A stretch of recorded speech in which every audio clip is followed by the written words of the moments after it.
Well, when they find out that Danchenko is in fact lying and not providing information, do they raid his house like they did at Mar-a-Lago and go through, his underwear drawer and pull out documents of Danchenko? No.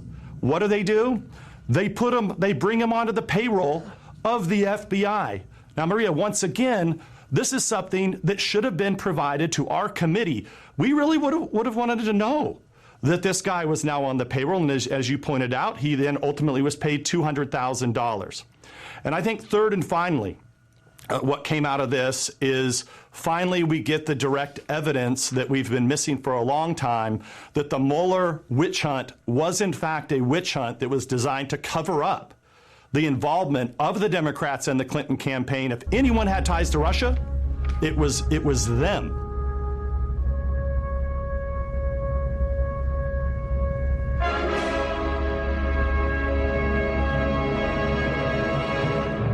Want to get it off your chest? You're in the right place. They accuse this show of being run by boobs. Well, let me tell you something about us boobs. We're real and we're spectacular. Want politics and fun, sprinkled with a lot of laughs? Heard in every state in the Union and 770 cities around the world. We just finished our 13th year of broadcast excellence. Now in our 14th year, the Dave Weinbaum Show is streaming live all over the world.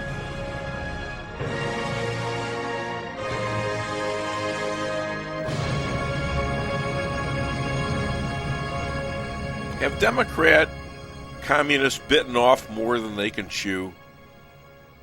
Does Lucy always pull the football away from Charlie Brown just as he's about to kick?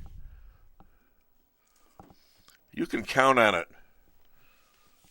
Did Donald Trump and his supporters have an election stolen from them? There is no doubt about it in my mind. We have the evidence. Every move Dems have made since Trump came down the escalator 7 years ago has started an ongoing insurrection, sedition,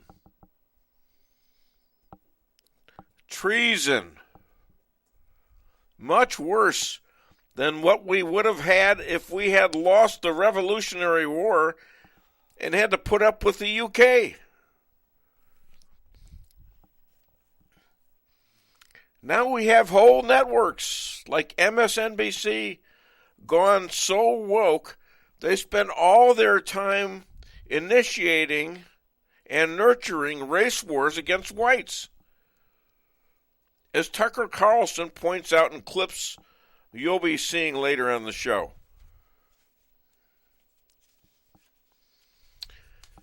And to give continued power to these communists will certainly lead to a genocide of whites, men, women, and children.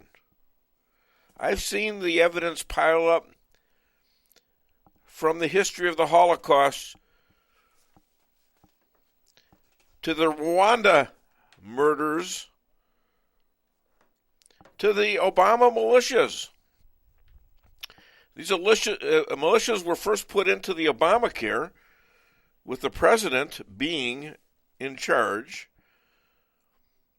then dropped out of that same Obamacare bill mysteriously, and now they've been picked up again by the dupe in charge, Biden. Who's he in charge for? I believe Obama and a lot of other people. Laws have been signed by him promoting 87,000 more IRS agents, all of them armed and motivated to bleed and or control you And then there's the 200,000 armed militia in the Pentagon being trained to kill Americans. Please note that there's only 190,000 in our own Marine Corps. If you think the Democratic Communists are going to suddenly give in if beaten on 11-8, you haven't been paying attention. They will become a revolutionary force, and they're going to get help, they think, from the 100 million illegal aliens they're well on their way to getting in the next couple of years. And our adversaries in China, Russia, and wherever else Hunter Biden has led the Biden crime family to overthrow the United States of America. Or am I wrong? What do you attribute this to? Was this Mueller and Comey, or was this even bigger than that? I think it's pretty simple, right? You had the Democrats under Obama and Biden that conspired to go out and get President Trump at the time, and Republicans, and they got knee deep in it. You know, they were worried about the Hillary Clinton emails being exposed before the 2016 election, so they decided to frame Trump and try to create an October surprise. And then Trump does the unbelievable and he wins. And that's when they go into full-blown criminal conspiracy. They stand up this sham Mueller witch hunt to essentially hide the ball. And then they successfully hid the ball from Congress for 3 or 4 or 5 years and ongoing by doing these dirty tricks that just continued. So it was a whole cabal. It's clear for the American people to see, and now it's going to be up to a Republican Congress to get to the bottom of what happened. The only thing we can and must do right now is vote. Vote like our children and our grandchildren's lives depend on it, because it does. Winning that election will be the first battle won against these communists in a long time. This is a must for future battles. Dems may be stupid, but they're clever. Stupid and clever, as J.P. Maxwell has said, is a dangerous combination. November 8th is my birthday. Would you like to make an old man happy? Go and vote. That's it. What are you laughing at? What are you laughing at? Oh, okay. I'm going to introduce you. Let me introduce. In case you don't know, this is my lovely bride, Lisa Ann Weinbaum, better known as the Law. Good morning. You look very pretty. That's a nice outfit. Thank you. Yeah. Did you figure out your shoe problem? I have on matching shoes. You have Don't matching worry. shoes. Okay. Yeah. She comes up in the morning to kiss me, and she's wearing 2 different shoes. But she claims, well, they match because they're both the same color. That's right. But they're 2 completely different shoes. So, I don't know. Anyways, I'm looking at a gentleman staring at me right now. Before I get to him, and he is the opening act, let me tell you what's in store for you today here on the Dave Weinbaum Show. I've got tons of great guests. And the first one, like I said, is staring at me. The opening act, Jeffrey Bradshaw. And then there's Rabbi Moshe Rothchild calling me all the way from Efrat, Israel. And after that, we have Chris Adamo. I think he's calling me from Missouri. But he's got some amazing stories about Liz Cheney and the Red movement in Wyoming, and an amazing story about Wyoming. You wouldn't think there'd be amazing political stories from Wyoming, but there is. And also, after that, we've got 2 two people walking in here they're gonna be live, and it should be an absolute riot. They're both Missouri legislators. They're both up for election, and I believe they're both unchallenged. So I can give them hell, and they'll have to accept it because they don't care. They're going to get in anyways. That's Don Mayhew and Bill Hardwick. Both have been on the show before. And then last but not least, Jeff Zink, calling all the way from Arizona. So this should be a fun show, and it should be a funny show, and it should be a very good show because we got tons of stuff to go through. And right now, I think we should hit John Jeffrey's song. Buddy, you're a boy, make a big noise, playing in the street, gonna be a big man someday. You got mud on your face, you big disgrace, kicking your Can all over the place, singing, we will rock you. Ladies and gentlemen, this man is 254 years old. He goes back to the days of Jefferson and Franklin and all those other people like George Washington. He used to hang out with those guys, pick up pioneer girls in Ye Old Tavern, about the only tavern that was there at that time. And so he's got all this information, all this knowledge, all this experience, and he usually wears a tinfoil hat just to keep it under there. Today you're going to get a little slice of that expertise. Please welcome all the way from Rolla, Missouri, John Jeffrey Bradshaw. Loud today. Okay, settle down in there. They're in the other room, you know. Mr. Bradshaw, how are you today? You know, I'm pretty good, Dave, and I'm glad you got your voice back, although I did like the Darth Vader sound. It was kind of cool. I thought it was a little, I like the raspy thing, you know, the little bit of raspy. I think I'm a little bit raspy, aren't I? Yeah, Lisa would probably say it's sexy. But oh, it is. She said that. She said that. Haven't you, honey? Kinda. Yeah, kinda. Is that? What do you mean, kinda? Either you said it or you didn't. Well, we won't degenerate any further. You know, our buddies at Politico, if you look at Politico, it's kind of a left-leaning organization. Yes. So what comes out of Politico should be taken with the proverbial grain of salt. You and I have talked about the economy in the last few weeks because it is troubling. Yes. And here's a poll for you. This is a Politico morning consult poll. 90% of likely voters, their biggest concern, inflation and the economy. The left would have you believe it's climate change and a bunch of other things intended to obfuscate the real problem. One of the surprises is abortion. The abortion actually is like they're figuring out, well, okay, if I want an abortion, there's a ton of states you can go to get an abortion, which isn't, it's like a 15-week waiting period or something until after you can't get an abortion legally. Yeah. So they're saying, okay, we get it, no big deal.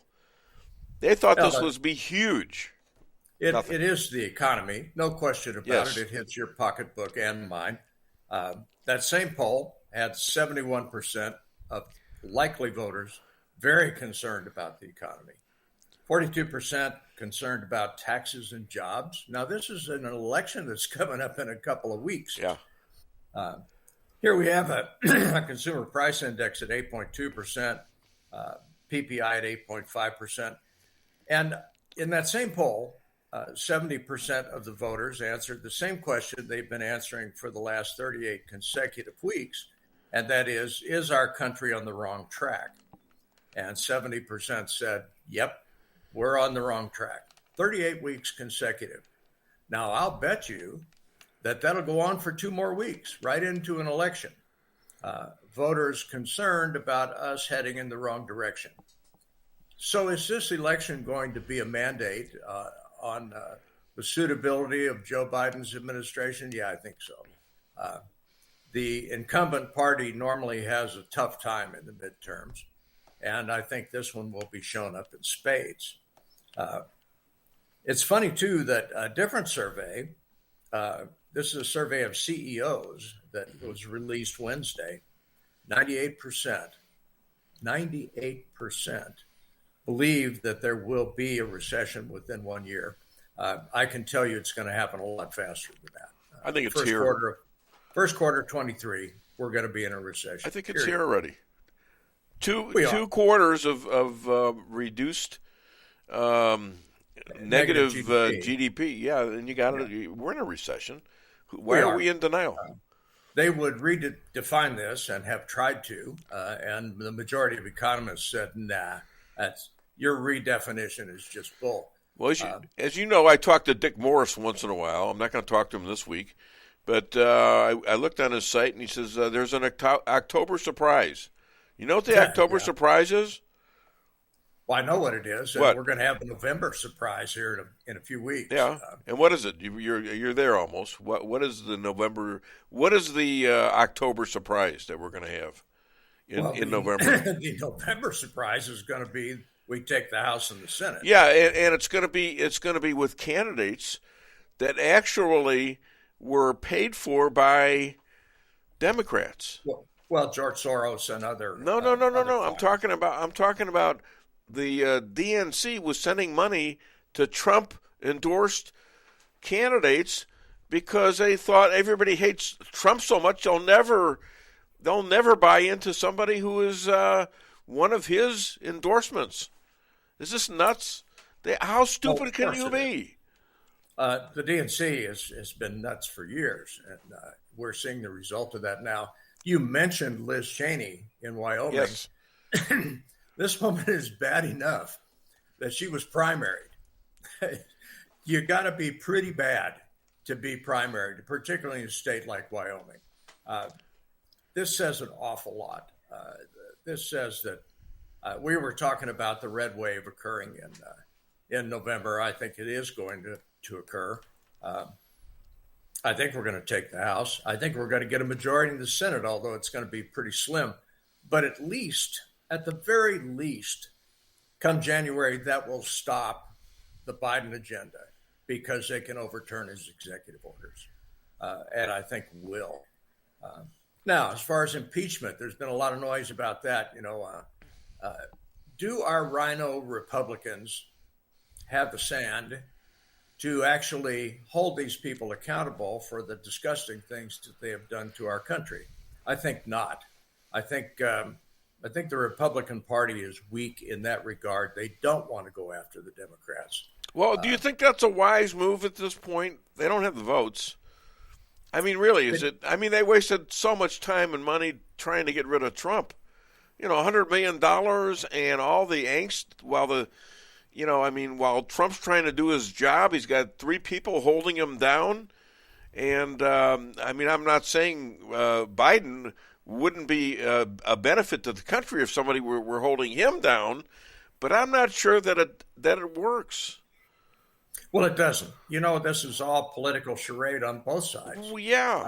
I think a much better choice would be to prosecute these folks in the criminal justice system and forget about I would agree with that. I would agree with that and keep all the political crap out of it and run the damn country as best you can with the guidance of a newly elected, I should say, House and Senate.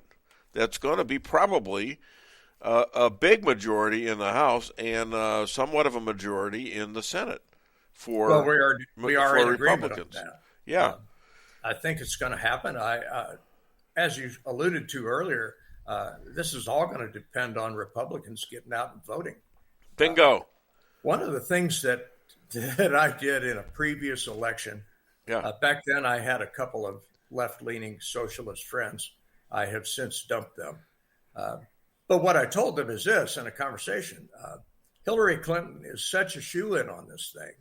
She's got it made so well that you don't need to go bother vote. I mean, it's a done deal. Now, is that some they told you that, right? Well, they actually did go and vote, so it wasn't very successful, but it was a brilliant idea. You tried it. Yeah. Okay, you tried it. Well, that was brilliant because that's what did you try to convince them not to vote for Hillary, that she's got it in the bag?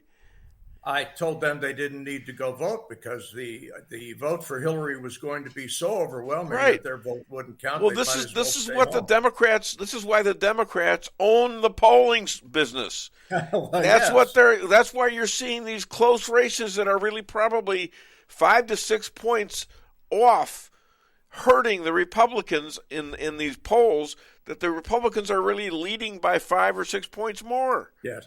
Okay. So, do you believe any of those polls, Dave? I quote polls all the time, but I don't believe much. If you watched the 2016 elections, how much percent chance on election day, before any of the votes were counted, was Donald Trump given? What percentage of a chance? No, you don't get the answer. It's just for JJ, not JP. He gets those mixed up. So JP needs to do it. All right, JP, go ahead and answer. That would be a big fat 0. Yeah, he had 0 chance of winning according to all the polls. How about that? So are you telling me that there wasn't one poll that said Donald Trump had any chance at all? No. So why go vote? Why go vote? You see, that's a weapon right there. Well, it is. Yeah, that's a weapon that I used. It wasn't successful, but you think like a liberal sometimes, obviously. Well, you've got to know your enemy. It's a tactic, and that was a very smart tactic. Well, I thought so. Yes. Say, our buddy Biden has tapped the Strategic Petroleum Reserve once again, and he's been applauded for it. If you recall, Donald J. Trump did that and bought it back at about a third of the price. Right. So this guy is going to beg our enemies to refill the strategic reserve. Who's going to do that? And at what price? 72 cents a barrel. It's not coming down for a long. It might not come down ever from that. From where it is now. Well, do you know what the strategic reserve actually is? Yeah. Well, it's a reserve for in case of emergencies for this country of being in a thing like a war or some major disaster, that we hold on to this stuff as security, and we're very close to being out. This thing was created by Congress in 1975 by a bill called the Energy Policy and Conservation Act, and it was a direct reaction to the 1973 OPEC tightening of the oil. At that time, we were buying most of our oil from OPEC. Right. They started blackmailing us, and the Congress actually showed a little bit of sense and said, okay, we're going to take some salt caves down along the Gulf, and we're going to fill them with oil. Right. And we're going to stand by for if we have a war or some other terrible thing. That is, by law, limited to 714 million barrels of oil, stored in some above ground, but mostly in salt caves. And if you read that legislation, and I did, it's only about 800 pages. It really wasn't too bad. It is very clear that the Congress at that time had the intention of storing this for war. And it was not to be used for other than war or some strategic emergency directly affecting the citizens of the United States. It was never intended to be used as a political tool. Bingo. Which the current clown is using it for. And he's doing it badly. He's denying it's political, and it's how do you get more obvious than this? I mean, and it's like a day and a half's worth of oil that he's going to give to us, and who knows who else he's going to give it to? China, as he did before. He is going to release this for sale. It's a spot bid. Whoever the high bidder is gets it. Yeah. It's not like it's going to go to Joe's gas station down the street. Not likely. Wow. So this whole thing has been this little benign piece of legislation, which at least on its face is a good thing for the United States, is being used for the cheapest of political gain. And like you said, a day and a half worth of reserve. Yeah. Yeah. That's a groaner. That's a yawner. Nobody in their right mind would think that has any effect at all on the price of oil in this country. And he's going to buy this stuff back at 3 times the price Trump bought it for. Sure. So what kind of idiocy is occurring in Washington, D.C.? Well, I mean, it just starts from the get-go. are everything considered he's to be done. okay. Everything he's done is idiocy. How do you? Yes, it is. That the biggest asset we had in this country was when we got to be a major supplier of oil. Yeah. And not someone who was dependent on oil from other countries, to your point earlier about the Middle East and When OPEC. we were a net exporter of oil. We under were the at Trump their, administration. yes. We had strength of economy. We controlled that oil. But you telling me Biden has no clue about that? Oh, he gave it away, and he intentionally gave it away. Yeah, and he intentionally won't announce that they're going to go back and put some of the pipelines and start really letting these people drill. They don't have a way to drill because there's too many regulations. Oh, well, why aren't they drilling? Because there's too many regulations, and they're seeing their business being destroyed by how many futures, how much are they going to invest into their businesses when the government is telling them we're going to put you out of business in a couple years? Yeah, Nothing. There's going to be a real net positive on that, isn't there? Yeah, and he's blaming these guys for not producing or not lowering their prices. They have no choice in this matter. He's asking Joe down the street, who runs a mom and pop gas station, right, and makes maybe a penny and a half on a gallon, because he's making his stuff out of the convenience store. It's not the fuel. The fuel is actually a loss leader in many cases.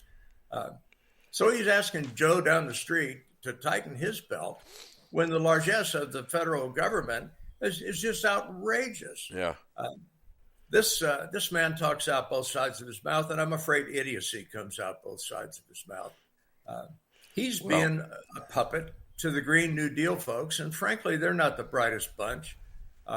So how did we get into this? Well, we got an election stolen. That's how that happened. Yeah, there's no. Is there any doubt in your mind?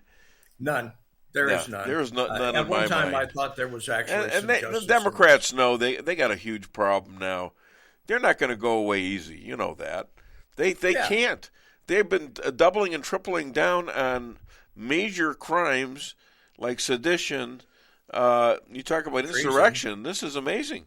That what kind of an insurrection? And this has been 7 years. You got the FBI deep down in it, the DOJ deep down in it, and that's even the guy that was working for Donald Trump.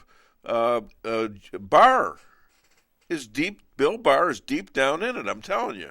I'm afraid so. Yeah. And look at the Clintons for a moment. The reason the Clintons get away with everything that they do is they have dirt on every politician in Washington, D.C. And it's the most subtle form of blackmail. You go along with our policy or we'll release some stuff and you'll end up kicked out of office.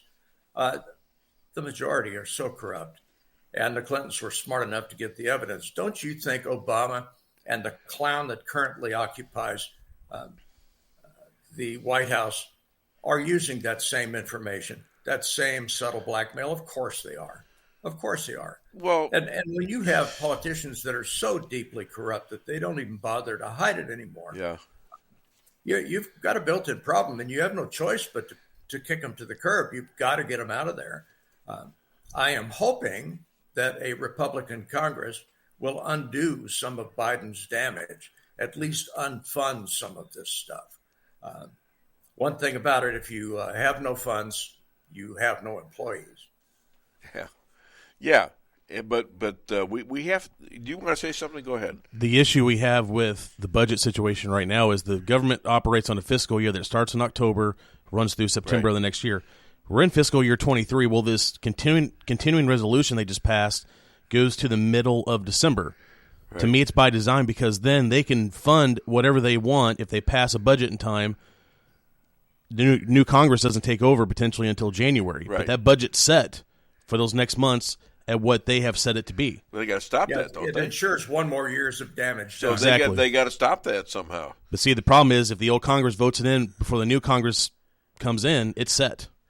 Yeah. So that's where this was by design. At least you can lay the groundwork to reverse. Well, I think they might be able to do something about it when they get in January. I don't know exactly what they could do. But the problem is once the budget's set, it's set. And so that's why when I saw the news of when this was Yeah. The deadline and how long this is going to be for it to be right after the election, it's by design. It's not a coincidence. Well, yeah, that's going to be a problem. It was intended to be that way. And that if you have a non-corrupt Congress, that ensures some continuity from one Congress to the next. The trouble is, if you have a corrupt Congress, which we certainly do, it ensures another year of that corruption before the new Congress can do anything about it. They can plan. They can put things in motion to make sure these things get reversed. But yeah, like JP said, you got a year's delay there. Well, sad but true. We'll see. All right, what else you got for me, my friend? Dave, I got a parting shot for you that tickles me. Okay, let's hear it. Arizona has put 1,000 feet worth of shipping containers across a gap in Yuma, where the wall ended and began. And of course, folks just flooded through that for a good long while. So they have set some shipping containers, one stacked on top of another, to block that. And Doug Ducey, thank you so much for doing that. Governor of Arizona, I think he did a fine job on that. What tickles me about this is the following. Those containers are set on jointly federal property and property that is part of the Cocopah Indian Tribe's reservation. It is part of their West Reservation. Yeah. And Department of Interiors wrote a letter and said, you can't do this. You cannot put these on federal land. And the Cocopah Indians came up and said, nah, for our part, put them there. We're fine with it. We've been flooded with these clowns. So we have our own Department of the Interior who are at odds with an Indian tribe that is their responsibility. Well, I read this somewhere. I'm pretty sure this is what's happening, and it only makes sense.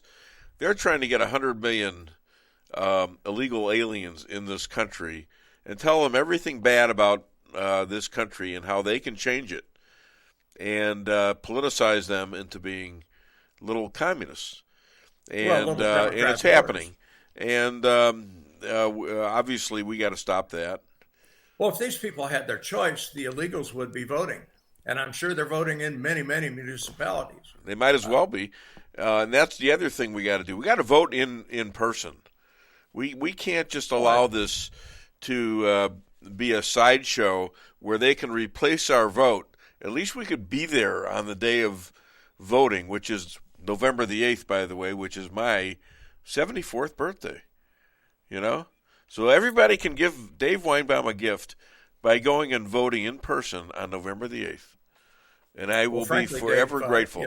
If we don't have a chain of custody for each vote, and that's done by voting in person or voting absentee at the courthouse showing ID, we need to have voter ID in this country in the worst sort of way. And if the feds are going to do anything about voting, they ought to require voter ID.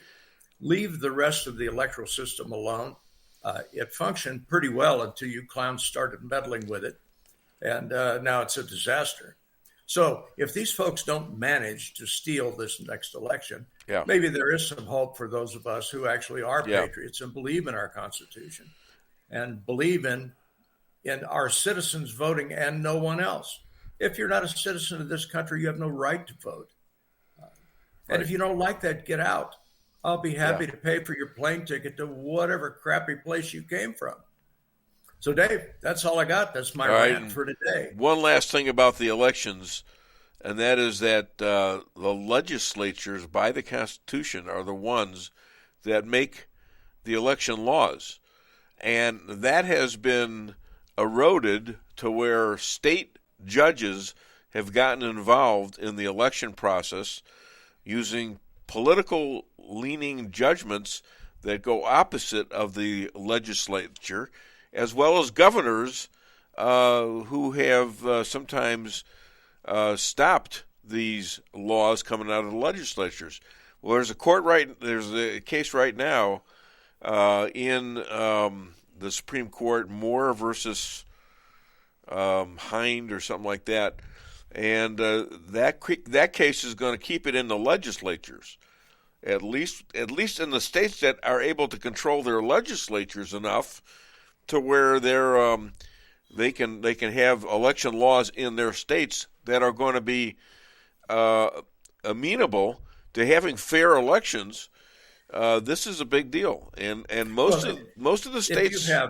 If you have a governor or a secretary of state that chooses to ignore those laws, the prosecution of that seems to never happen. But the damage is always done before it's set right. And, well, at least you have to have the ability to go after these people, and a Supreme Court case that's going to codify and identify this as a workable part of the Constitution is going to be very strong in eliminating this kind of thing. If it actually occurs, yes, I agree. Dave, I have enjoyed our conversation. Thank you so much. Every Friday. Let's hear it for the opening act on the Dave Weinbaum Show, John Jeffrey Bradshaw. You have a great weekend. You have a great weekend. Hi to the wife. Okay. Well, that wasn't quick, but it was good, wasn't it? Yeah. He's always a great opening act. We never say a word to each other of preparation or what do you want to talk about, this, that, or the other. He just does his homework and shows up, which is really great. Oh, we need a bit, I can tell. Let's see. Let's do a Reagan one, okay?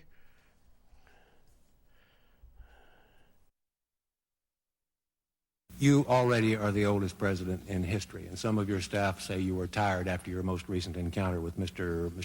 Mondale. I recall yet that President Kennedy had to go for days on end with very little sleep during the Cuba Missile Crisis. Is there any doubt in your mind that you would be able to function in such circumstances? Not at all, Mr. Truitt, and I want you to know that also I will not make age an issue of this campaign. I am not going to exploit for political purposes my opponent's youth and inexperience.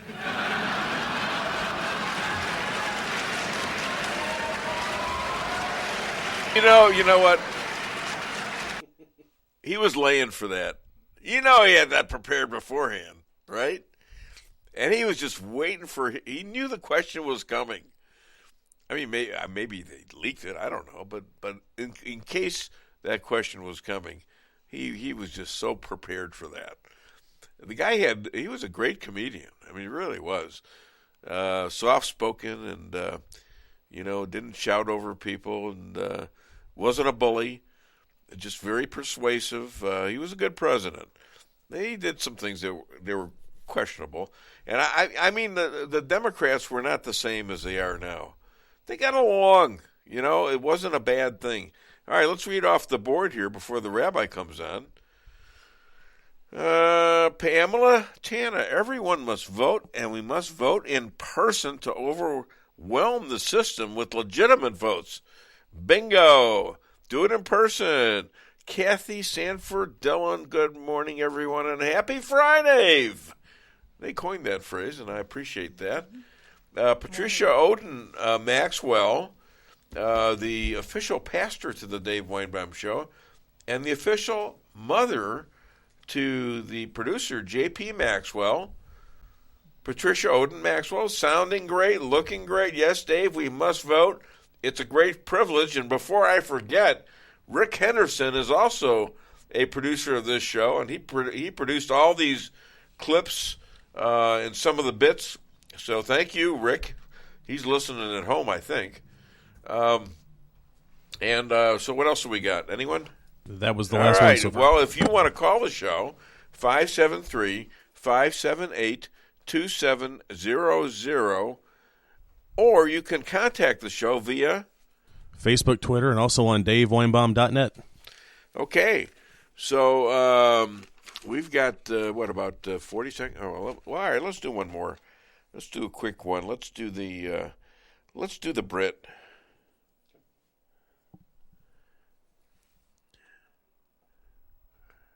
I love America. It's an amazing place. And do you know what I've come to realize, right? Americans, you basically do everything that we do, but you do it bigger and you do it better. Like, we have stupid people here. But your stupid people are world class. And that is is not me saying, oh, all Americans are stupid. No, America also has the smartest people on the planet. What I'm saying is that when America does stupid, you do stupid. Like, our village idiot is in a park shouting at clouds. Yours is president.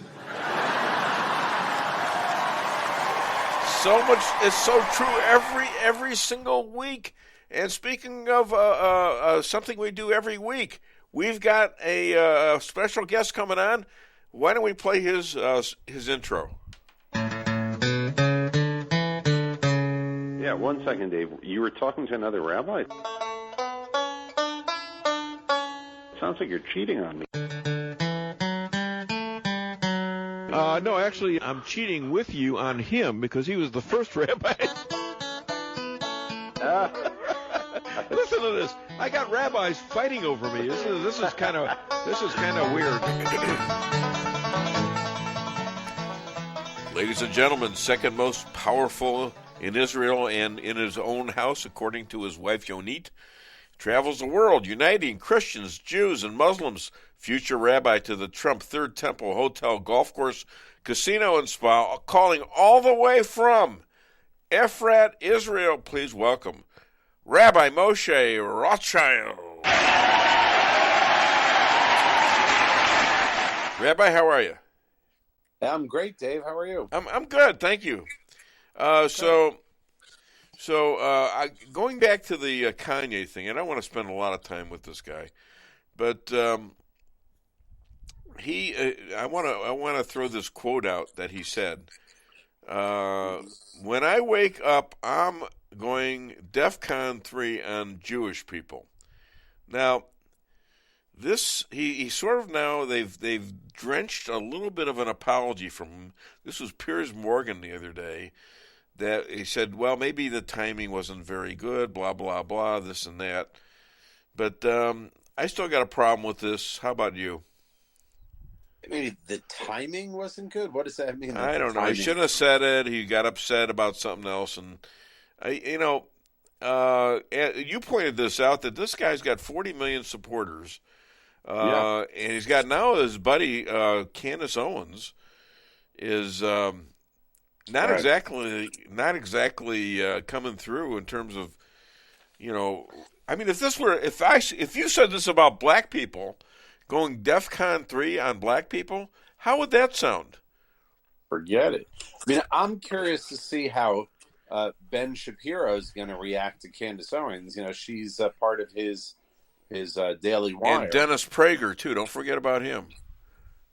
Yeah. Dennis Prager's involved, too. Huh? Yeah.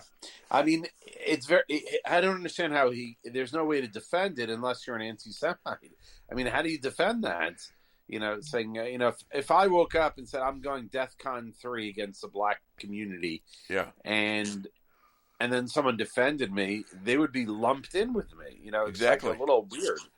Yeah, I don't understand Candace. I have had some interaction with her. I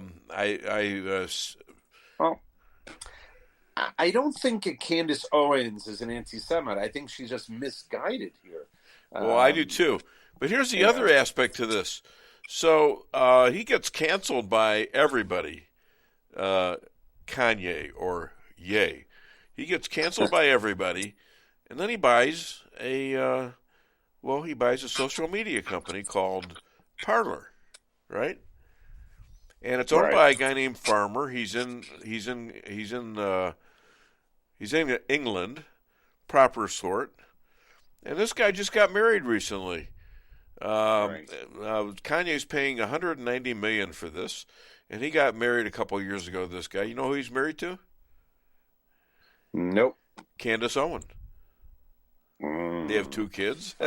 So, sense. I mean, this is a weird thing. I don't want to talk about it much more than that because, it was stupid. Bibi has given interviews about this to Mayhew, and also he's on a book tour or something. He's obviously getting support for his election that you predicted. You still on with him? I am. Yeah, I think you're right. I think it's going to happen. As you know, the rabbi here is also a nonprofit prophet. Yep, so, absolutely. do you have any scoops for us today? You got a Ben and Jerry scoop? I don't really have a scoop, but also back to yay. Yeah. Yay. A lot of people are saying nay to yay. What's interesting is that this idea, that Jews are controlling the banks and everything, Yes. and people are kind of pointing to the fact that Kanye, that Chase Manhattan dumped him, the Chase Bank, but the CEO of Chase is a Greek Christian. He's not even Jewish, and they're pointing to that as an example that how Jews control the banks. Yeah, he pointed that out too. I was gonna go a whole thing about that. That he's talking about all the Jews that canceled him. Right. And he's well, you know what? Are they so ignorant? If a Jew said something about a black person, he'd be canceled left and right. Yeah. Well, you want to? I tell you what. You want to hear a little bit? I want to play this one clip for you. Let's do this. Yeah. Number 7, please. And I want to get your response from this. Okay. Hit it. In July of 1993, a radio station in Kigali, Rwanda, began openly attacking one of the country's main ethnic groups, the Tutsis. The radio station was called RTLM, but many remember it as simply Hutu Radio because its audience was primarily Hutu. According to Hutu Radio, Tutsi people were responsible for virtually every bad thing that ever happened in Rwanda. Tutsis had way too much money. They had way too much power. Tutsis were way too privileged. They were greedy. They were bigoted. They were racists. They were dangerous. Everything about Tutsiness was repulsive. For the most part, actual Tutsis in Rwanda ignored all of this. Hutu Radio was not aimed at them. But then, in July of 1994, just 9 months after RTLM went on the air, a genocide began in Rwanda. Yeah. So does that ring a bell as to how these things work? Genocides, Holocaust. Yeah. This is in Yemen, I think, correct? No. This is Africa, Rwanda. Rwanda. Yeah. Okay, because the Hutsis and Tutsis are also in Yemen now. Are they? I think these are blacks against blacks. Yeah. But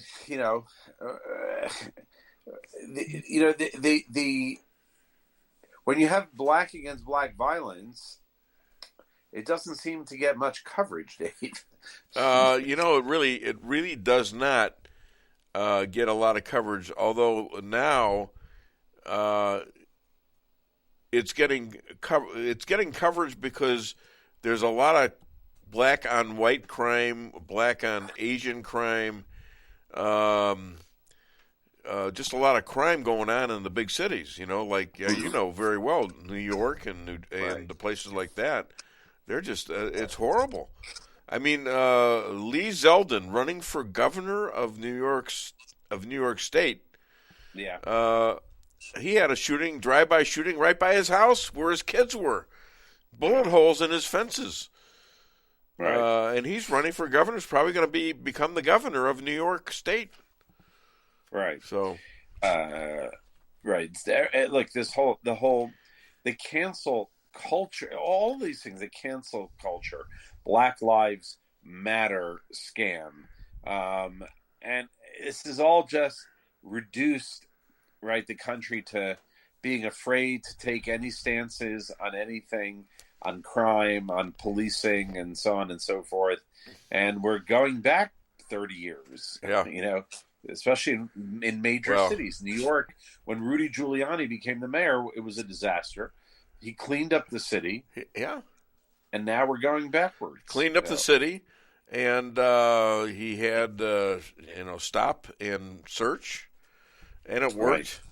Right. And they stopped that because it was against the so-called criminals' rights. Yeah. And that was the start of the ending of this particular way of stopping the crime in the black neighborhoods, the black-on-black crimes. Right. So exactly. And this is, I think Americans are fed up, and I think you're going to see a red wave here on November the 8th. Yeah, I think so too. I think that's a huge part of it. The crime. Right. I think that's a part of it, and of course, the economy.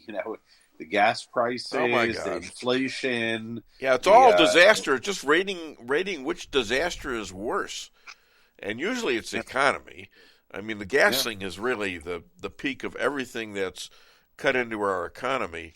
The Russian war. I mean, it's all there. The worst president in history. Right. I've never seen anything like it myself. Yeah. Now, speaking of your prime minister. Well, I do remember. Yeah.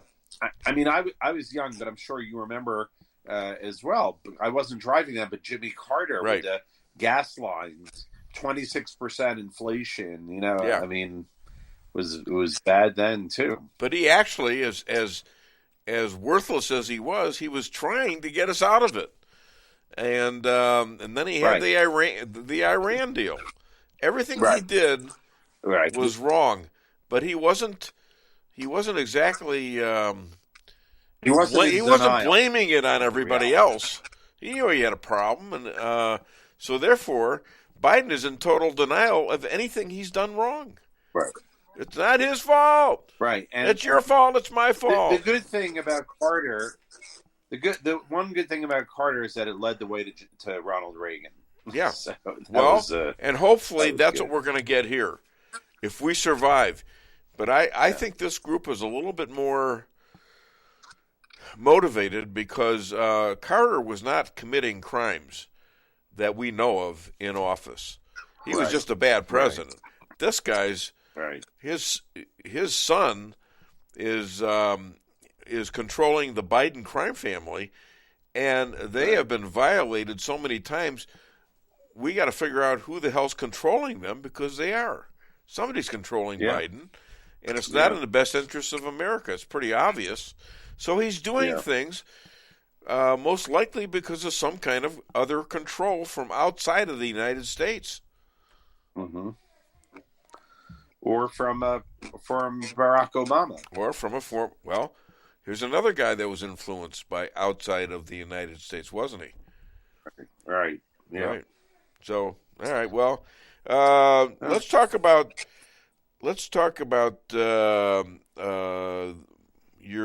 your prime minister is Bennett, right?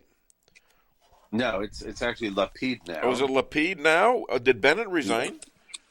No. They had an agreement that if we'd be going to elections, then they would switch, and Lapid would be prime minister, and Bennett would step down. Isn't that sweet? Because now Lapid tells Arabs Jews won't be praying anymore on Temple Mount.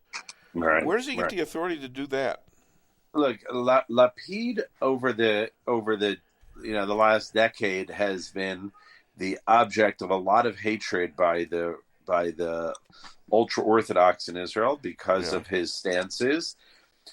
His father was notorious for being against the religious people here in Israel, and Lapid is a typical left-wing Tel Aviv.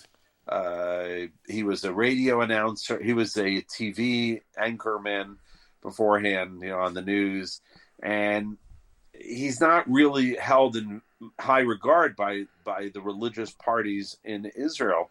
For him to make such a statement is not shocking to anybody, but it just kind of reinforces the fact that he cannot be religious people in Israel. It's very hard to vote for him. And just as a reminder, why is the Temple Mount, why is that important to Jews? Look, for about 1,000 years, the temple stood there.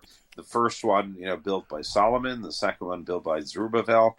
And the temple stood there for 1,000 years. It's the place where Abraham brought Isaac at the binding of Isaac. It's the holiest spot in the world for Jews. And for Lapid to say, okay, Jews are not going to pray there, I mean, that's I can't even think of what a parallel for Christians would be, or for Catholics that would be like saying we're not going to the Vatican anymore. We Yeah. give up on the Vatican. It's like it's such an absurd comment. But coming from Lapid, like I said, not shocking. That's going to help. Isn't that going to help Netanyahu? Yeah, it'll help every other party that doesn't, on the right. Now, Australia is rescinding its Jerusalem embassy move. You mean England? Do you mean? Australia, of all places where you used to live. Oh, Did you I not thought know you meant this? England, when the prime minister resigned, and she had said that she was considering moving the embassy from the UK. Also, that happened this week. Your embassy, the Israeli embassy? No, the UK, the United Kingdom, England. Yeah. The prime minister said she was considering moving the embassy, and then she resigned this week. Well, you guys didn't move fast enough, did you? Yeah. I guess, now you're going to have to deal with Boris again, probably. Yeah, we like Boris Johnson. Yeah, but I'm saying in Australia, they were supposed to put their embassy in Jerusalem. They have now rescinded that. That's not good.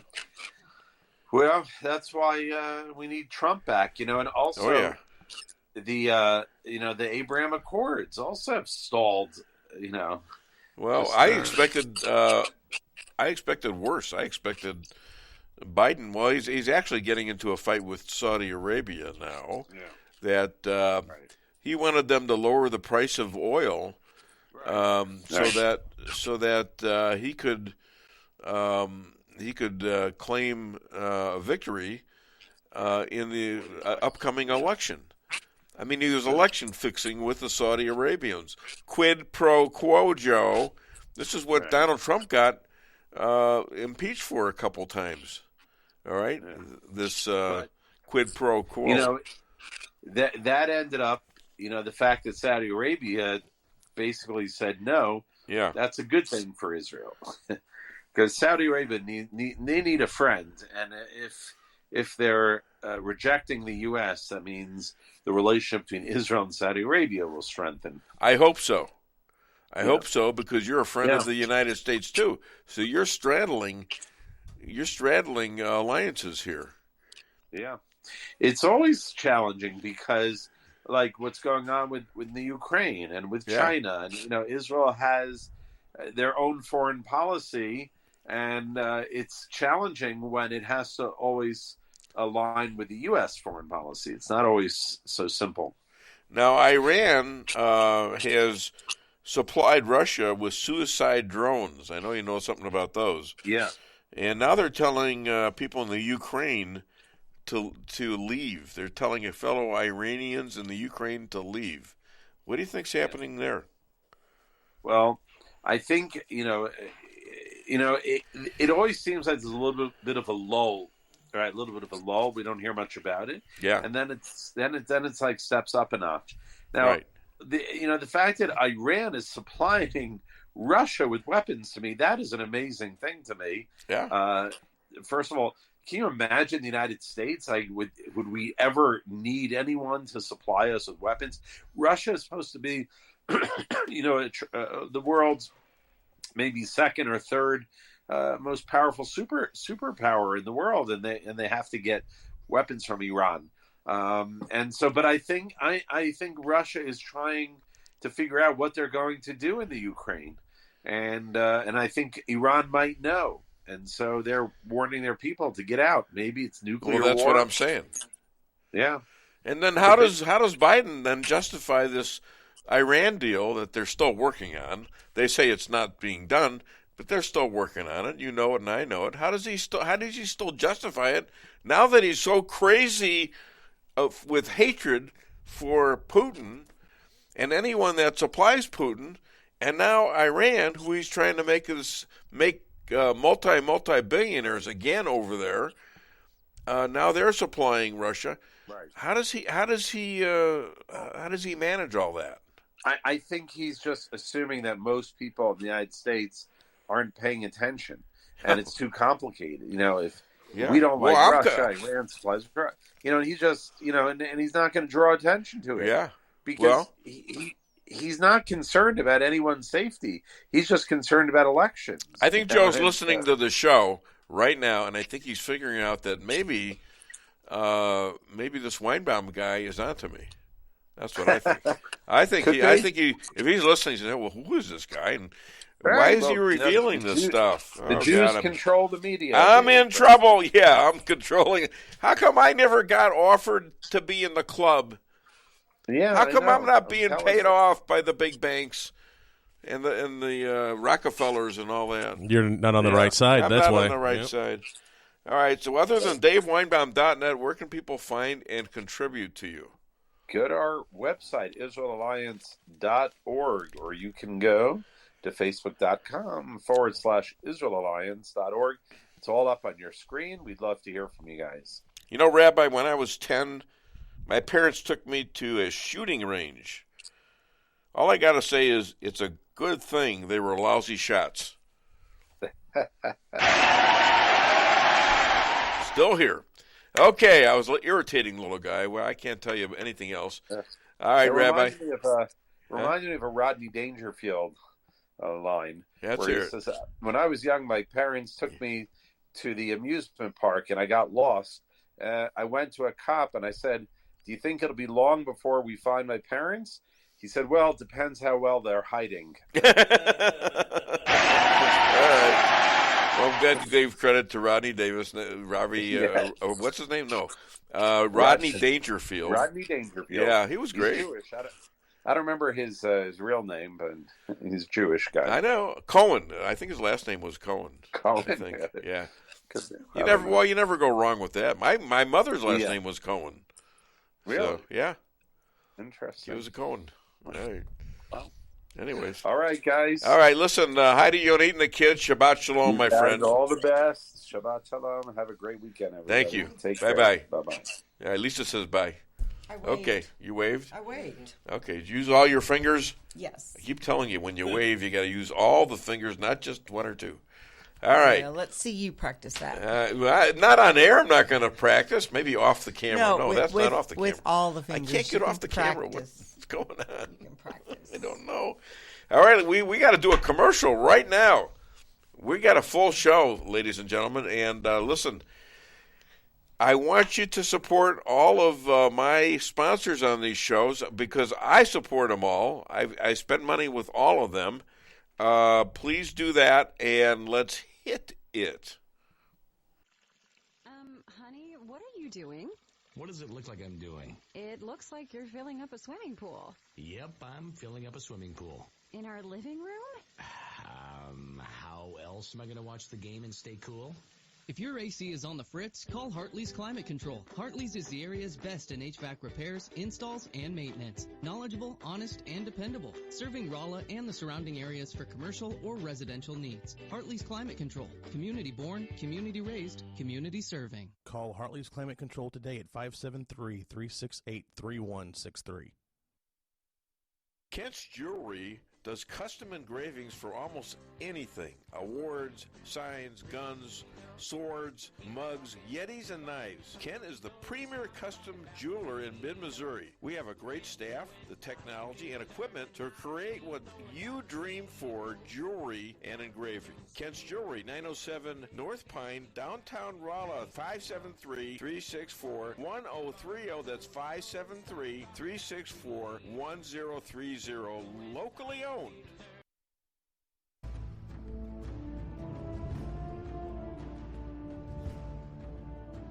Never be too coy to tell your friends and family about Koi Sushi and Hibachi. Celebrate the best Chinese-Japanese restaurant in the Midwest. Call 573-426-5551 to make a reservation or order takeout. Locally owned, 1808 North Bishop, Rolla, Missouri.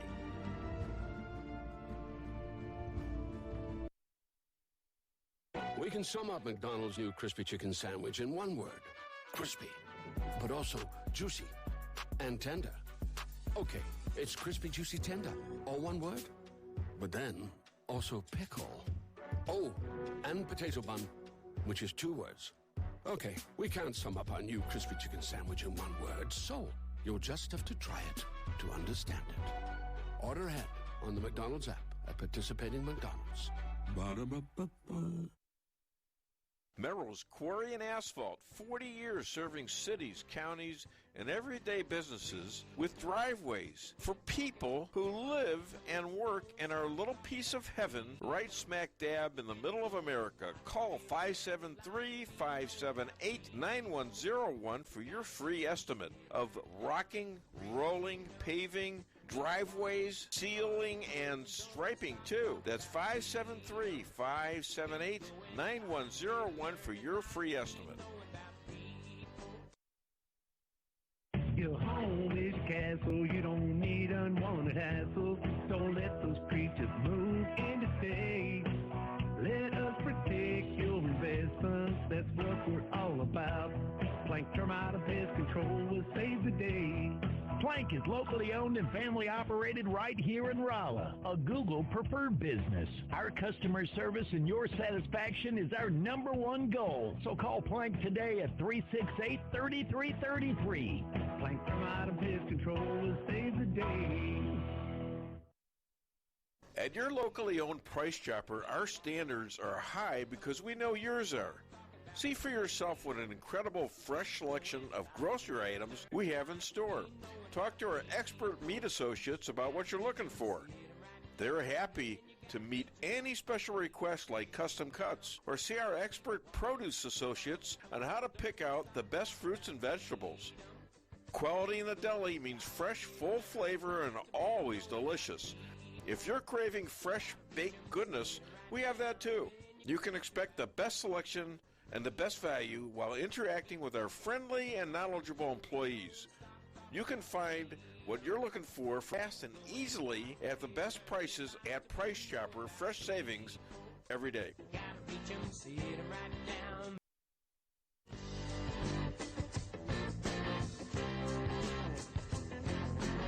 A-Car Real Estate, where experience matters. 532 million sold since 2003, the #1 sales volume in Phelps County.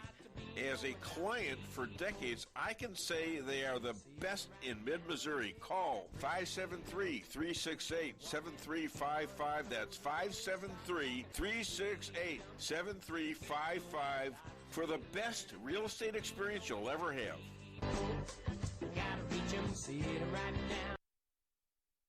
At Town & Country Bank, we've got all the perks of a national bank, like online banking, quick loan approval, and you can deposit your check from your phone.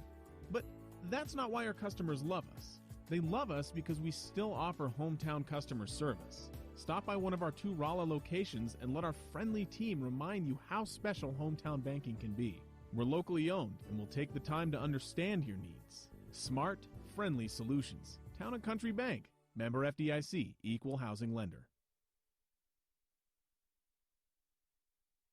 Nothing is over until we decide it is. Was it over when the Germans bombed Pearl Harbor? Hell no! Sherman, forget it, he's rolling. And it ain't over now.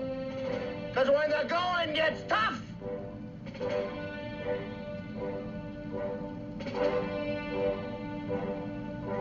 the tough get going. Who's with me? Let's go! Come on! Ah! Where's the spirit? Where's the guts? Huh? This could be the greatest night of our lives. But you're gonna let it be the worst. Oh, we're afraid to go with you, Pluto. We might get in trouble. Well, just kick my ass from now on! Not me! I'm not gonna take this! Murmur, he's a dead man! Marmalade, dead! Niedermeyer, dead! Pluto's right. Psychotic, but absolutely right. We gotta take these bastards. Now, we could fight them with conventional weapons. That could take years and cost millions of lives. No, in this case, I think we have to go all out.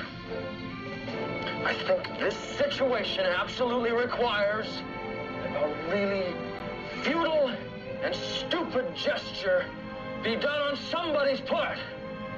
We're just the guys to do it.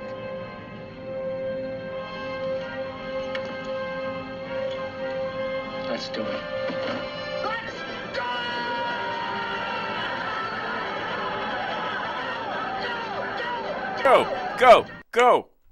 Go. Come on now. That's gotta get some blood flowing into you, especially you old people like me who go back to that movie, which was funny as hell. But it's kind of interesting that okay, they're fighting evil. They think they are. They're kind of evil themselves, but they're fighting evil, and they're organizing themselves, and they're going to attack back.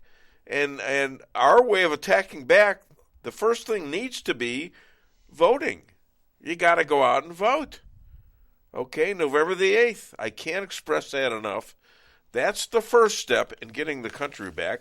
There will be other steps, and we're going to have to fight back one by one. You're not going to get a victory every single time.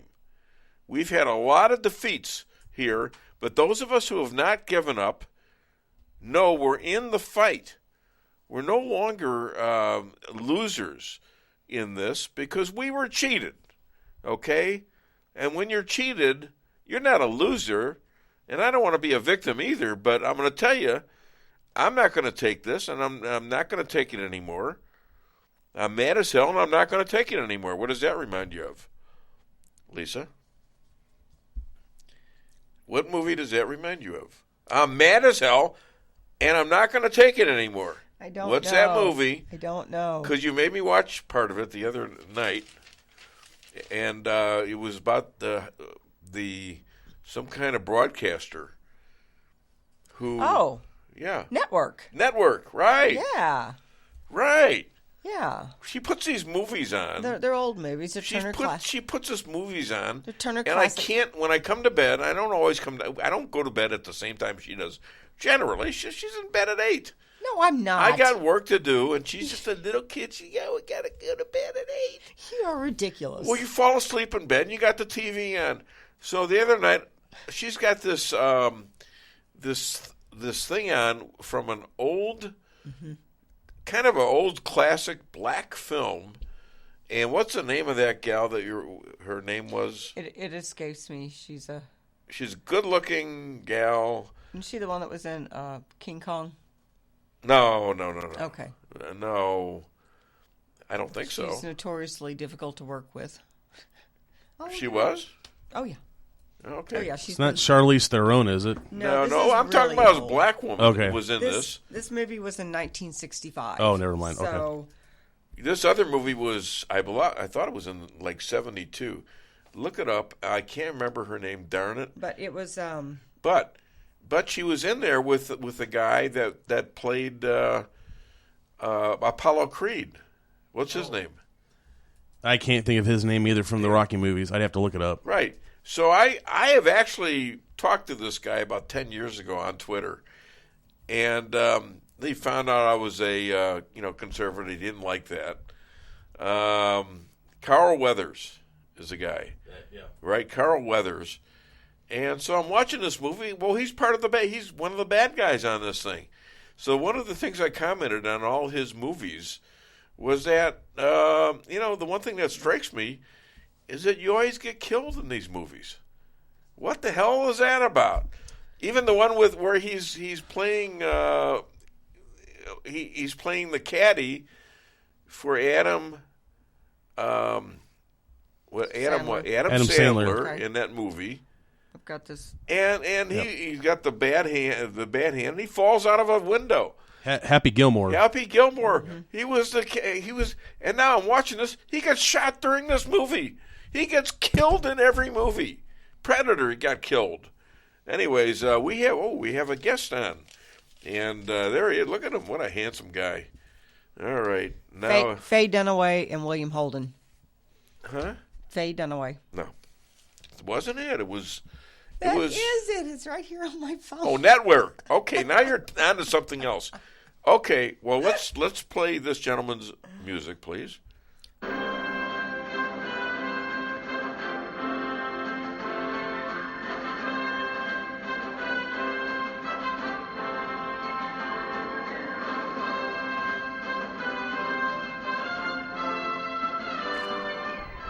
Ladies and gentlemen, lifelong conservative, only Italian that lived in Wyoming without being in the federal witness plan.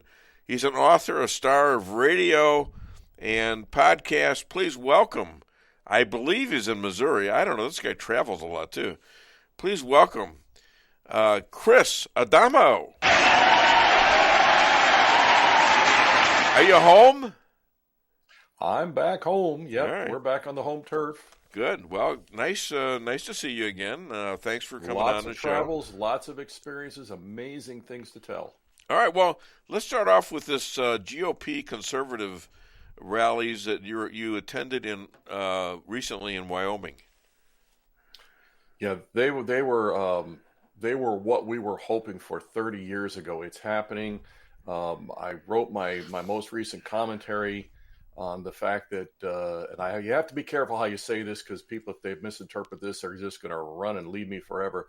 But I'm saying that conservatives across America, patriots across America, we owe Liz Cheney a huge debt of thanks. Now, before you hang up on me, let me explain that. I saw. All right, shut him off. No, this is not good. I can't have this on the show. I'm kidding. Go ahead. We're showing your book right now, by the way. Oh yes, and I'll have to tell you about that too. I got to give my book to Harriet Hageman, who defeated Liz Cheney in the Wyoming primary a couple of months ago. We got the picture of that. Yeah, as a matter of fact, we do. Yeah, and had a good talk with her. Anyway, Liz Cheney showed everybody the true ugliness and the true treachery of people who can call themselves Republicans with a straight face.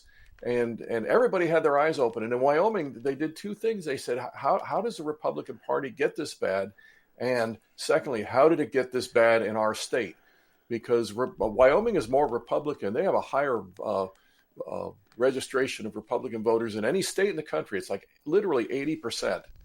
And yet it's like, how did we get this total? I mean, she makes John McCain look like a lightweight. How do we get this person in our Republican Party? Well, they did it because they sat back and they admit it. They were passive.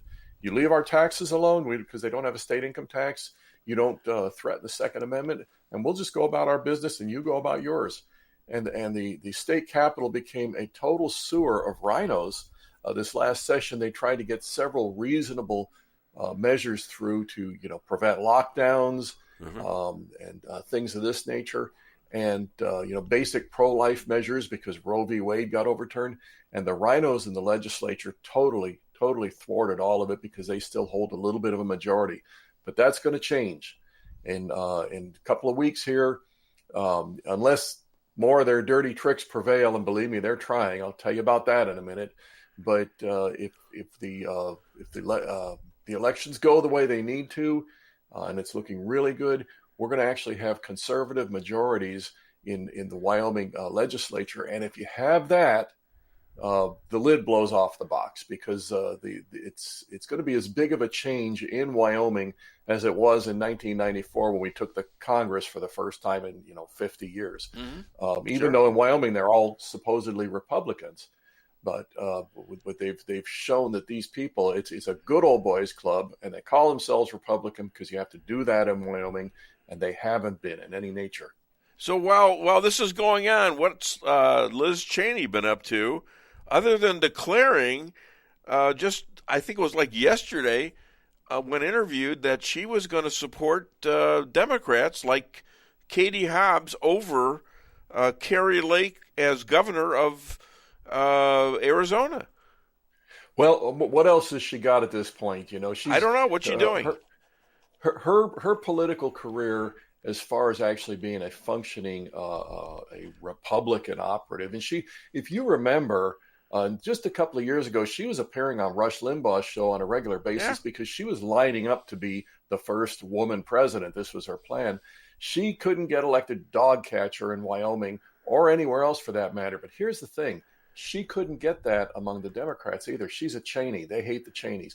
So the only thing she's got left in her future, you could put her up there with, you remember Rob Reiner from All in the Family? Occasionally he puts out a really outrageous statement. And goes I all talk over to Twitter. him on Twitter a lot, although he doesn't talk back to me. And that's all he's got left. That's they a don't want to see gino. him in movies. They don't really care, but if he makes these outrageous statements, he'll get a little bit of attention. He's clamoring for some sort of notoriety because he's irrelevant. Yeah. Liz Cheney is heading right down that road. Come January, when she gets replaced by Harriet Hageman, you're going to have a real conservative in that spot, and you're going to have Liz Cheney maybe showing up as the token so-called Republican on CNN. It's going to be a little echo chamber of lefties. Yeah. And what do they have? 50 people watching CNN anymore? I don't So know. it's not much. Yeah. It's a really pathetic effort at gaining some sort of attention when she's going to get brushed aside. Yeah. Now, let me tell you about Harriet Hageman, and I'm going to be right up front with you. I was a big skeptic about Harriet Hageman, and I made it known. She was not my first choice for the Wyoming congressional seat. Obviously, I don't vote there. I'm not a Democrat. I can't vote from out of state. Wasn't that part of your federal protection plan that you couldn't vote there? maybe so. Maybe I can vote. You could in eat both the places. pizza, but you couldn't vote there. Yeah, only if you're a Democrat. But Harriet Hageman, give you a little go back in history from the 1600s when Cortez went to take over South America, to conquer South America. One of the things he did was one of the strategies of his was to burn the ships. So he's telling all of his troops, we either succeed at our mission of conquering South America or we die here, because he cut off all retreat, and he did that on purpose so that they would go into the battle knowing that they had to win it. Okay, and in a strong sense, if you listen to Harriet Hageman's speeches ever since the primary, everybody expected her. She's going to be a fierce, loud conservative, and then once she won the primary and she pretty much smooth sailing, she's going to moderate. She's going to back off. She's done exactly the opposite. She's done just like Donald Trump. Ever since she won the primary, she has been fierce about the fact that she has no excuse to go into Washington and become part of the Mitch McConnell, Kevin McCarthy system. And she has no excuse to go there and try and get along and be absorbed into that. She's got to go there to fight because Wyomingites voted. They wanted her to fight a battle. And I assured her, I said, look, I was living in Missouri on primary day, and I can tell you that Missouri was watching the primary race in Wyoming. The whole nation was watching that. I've never seen a congressional race where the whole nation is watching it the way we were watching Wyoming on primary day. And so she's going in there to fight that fight.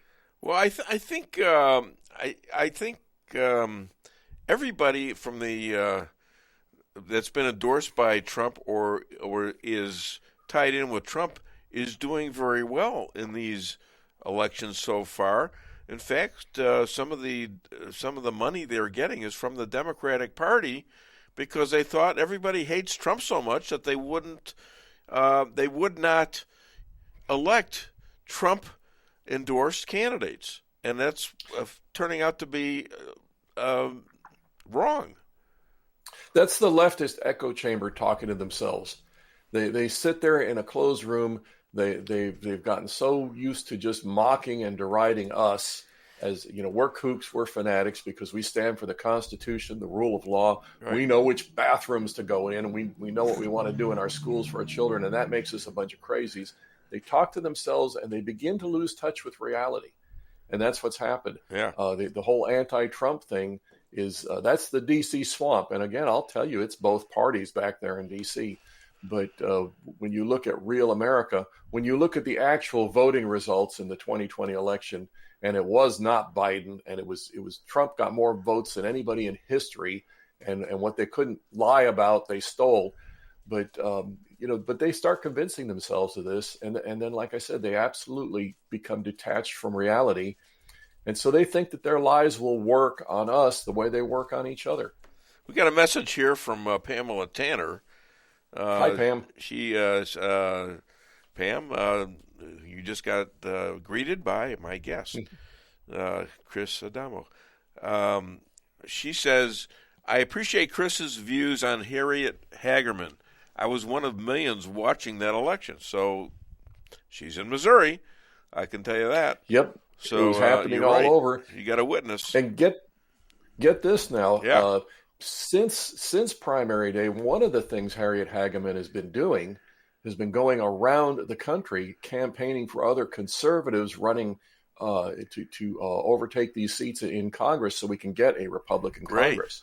Great. Now, once that happens, if those people win and we get the majority, she's going to have the same message for those people. She's going to have the same burn the ships message for those people. You cannot come back to Washington, D.C.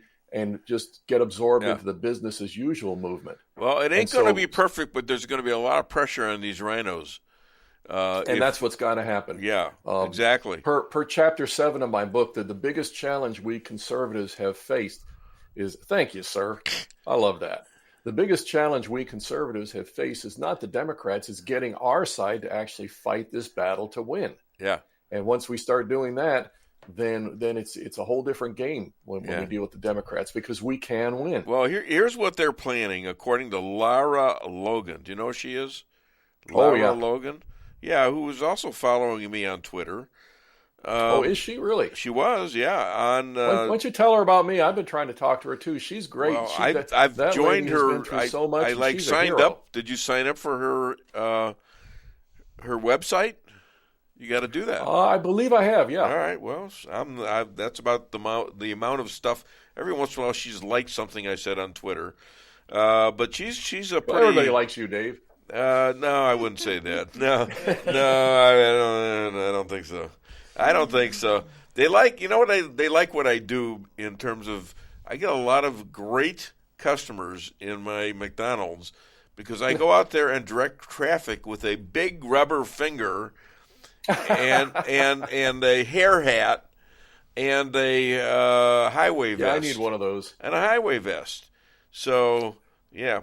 Anyways, Lara Logan on Newsmax reports there's a plan to infiltrate 100 million illegal immigrants to dilute the pool of patriots so they could take over America. And this is for the globalists. For years. Yeah, well, they're close. Yeah. So we probably got about 40 million illegals in this country. That's a believable number. I'll tell you something, and again, goes back to the rhinos. I remember just a few years ago, you had them saying the number that everybody was quoting was 11 million. And that was a number that had been established back in the 90s, and they never changed it. Right. But my favorite one was George Will, who was another one of those Liz Cheney types. I remember him. Masquerading as a conservative until the rubber meets the road, and all of a sudden, George Will is coming out and doing everything he can to undermine Trump. My favorite one was him, because he would say 10.7 million. Everybody would say 11, but he's George Will. He's so erudite, and he's so intellectual. He'd say 10.7. Like he went out and counted them. And the number that they were all quoting was 11 million, and at that point, it was over 30 million. What did you think of Charles Krauthammer? Yeah. What did you think of Charles Krauthammer? Well, what do I think of him? What did you think of him? He's dead now. I don't want to speak ill of the dead. He's passed on. Yeah. I think that he made some good points. He was way too much. His perspective was always from inside D.C., and what I think he really missed the point on was he should have gotten a car and driven around the country and seen what the grassroots out in Missouri, out in Wyoming. Well, he was a little restricted. He was paralyzed from the neck down. Yeah.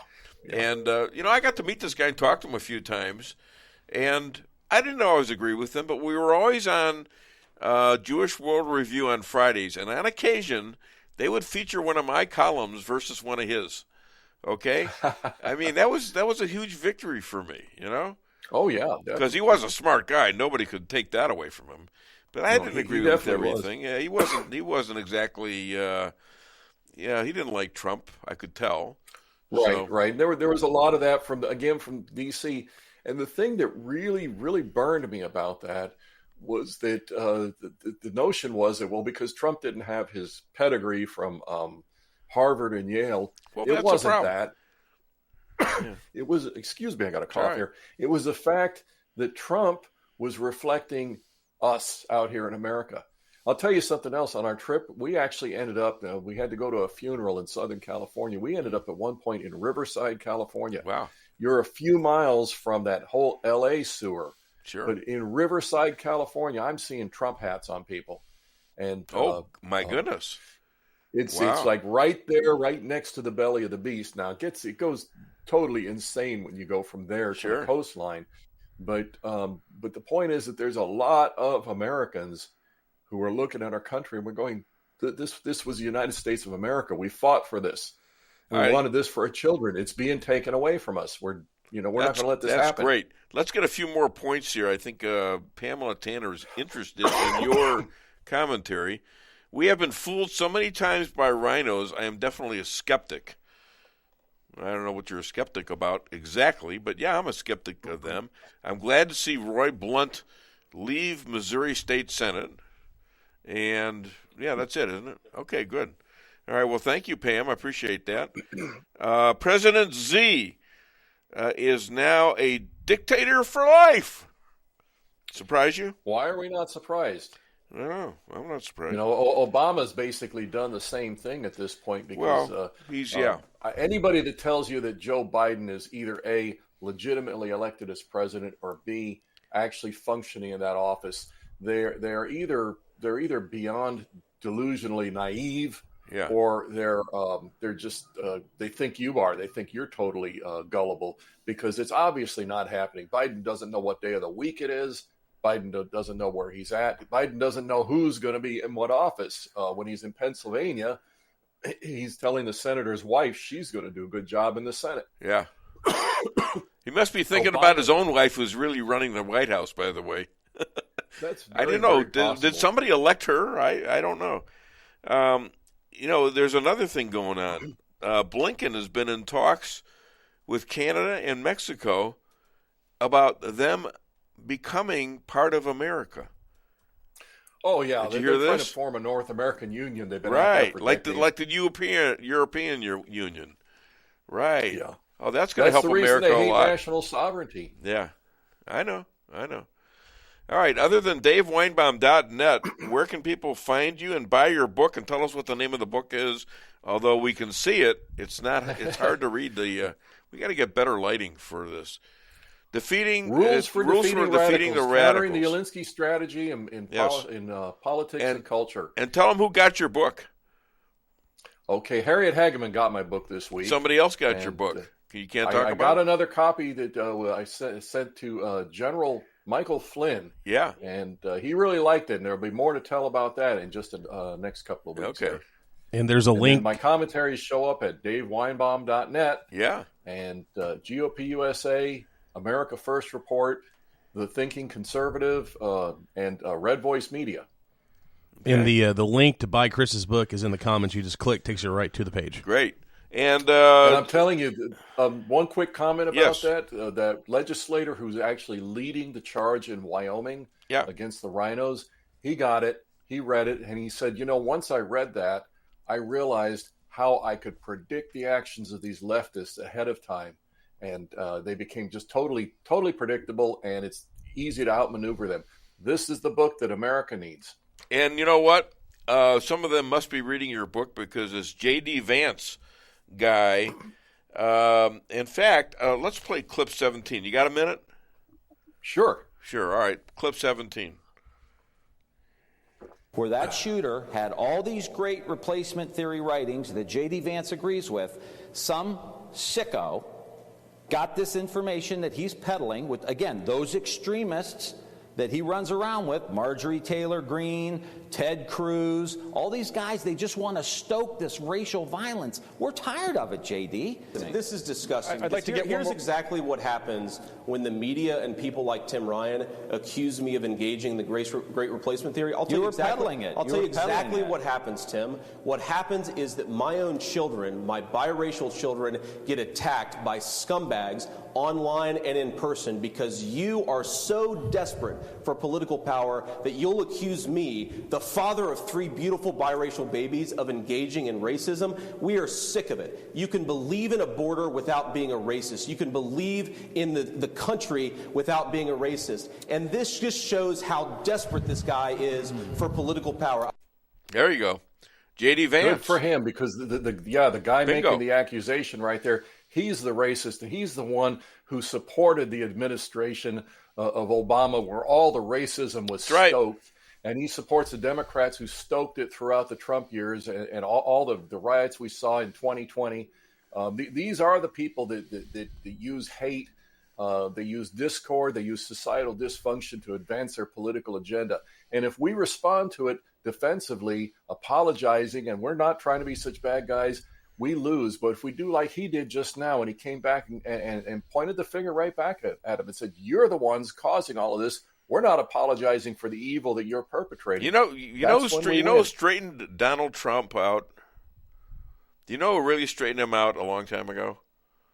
I did. Was it you? It was me. That's what I thought. Because I have a witness, my lovely bride. When Donald Trump was giving a speech in 2013, I believe it was. I think it was 2013 or 14. Do you remember?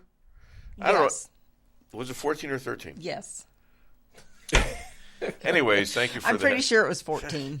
So he was giving a speech in a side room. It was 14. And it was kind of filled. It was about 150 people in there. 150 people for Donald Trump. Imagine that. And so I'm listening to him, and he says, you know what, I background me. I just can't understand why he lost. It just doesn't register. Fine, I couldn't take it anymore. So I yelled out. I said he lost because he laid down in the last two debates. He looked at me. That's exactly right. He looked at me and says, yeah, that could be. I said, okay. Yeah. From that time on, you were absolutely right. He's outspoken about that stuff, isn't he? So I'm taking credit for that. That is GOP policy. That is the Mitch McConnell, Lindsey Graham, Kevin That's McCarthy the policy. Losing policy for America right there. Yeah, it's is what the rhinos are doing, and you're seeing the results of years and years and years and years. To your points, Chris, of them not responding to accusations, bad accusations, like they're really guilty of it because they're hanging their head.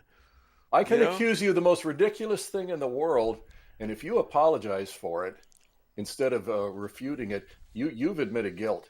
Yeah, and then they use it and double down, triple down, quadruple down, until you are the worst person on earth. And if you don't, we were the enablers of that. When I say we agree. Collectively, the Republican side, I agree. were the enablers of all the leftist lunacy because we didn't confront it. Your timing is great, and I appreciate you, and I appreciate you on the show. Well, thank you. And just one more thing. Is this it? You got to stop interrupting my last. This is it. I can tell it's getting painful already. You know, you're an Italian. You probably know the answer to this. Now it's painful and racial. Go ahead. It is. I'm ready. What's the name of the bar on death row? What's the name of the bar on death row? Yeah. I don't know. You're killing me. I don't know. Okay, name of the bar on death row is Last Call. Last Call. Okay, that was good. Thank you. Thank you very much. You have a great weekend. And you too. You guys just keep up the good work. Glad you had a good trip, and it sounds like you got a lot done. So thanks for your hard work too. Appreciate that. We'll be talking soon. All right, bye-bye. All right, Chris Adamo, ladies and gentlemen. So I got all excited. Whoops! Speaking about getting excited, look who's in the room, and he's here early. And he's not here early. He said he was going to be here about 9:30. And this is we are going to introduce this gentleman soon, but this is Don Mayhew, and we got a little microphone for him, and now he's going to rip everything apart. There you go. Look at this. Don't knock Fauci over. Yeah. Where's your book, Don? Can you speak into that mic there? You know, obviously I'm not still on state rep clock, because state rep clock is if you're 15 minutes late, you're 20 minutes early. So I'm definitely not in that clock right now. So. We are eliminating the Jewish flag, the Israeli flag, just to put you in the picture. Oh my goodness! Oh my God! Do you know what a prioritize sacrifice? Me that way. You put me in a box when you do that. No, don't worry, don't worry. I'm a Jew. I'll be voting for you. Maybe. No, I'll be voting for you. No, yeah, absolutely. No, you can't vote for me, and I can't. I'm not in your district. You're not in my district. What the hell are you doing here then? I don't understand. Exactly. Got changed. Don is an engineer and a surveyor. He represents District 121, and you're running unopposed. Is that correct? I'm running unopposed in District 124. How many districts are you in? Well, we try to cover all our bases, so I'm seeing if I can run in all 163 at the same time. Are you really? No. Are you running against Bill? No, Bill is in a different district. What happened was we had redistricting. Most folks can recall last year where there was lots of discussion about redistricting, and there was some bones of contention. At any rate, our House districts were changed, and so they took away my Phelps County portion of my district and gave me Miller County.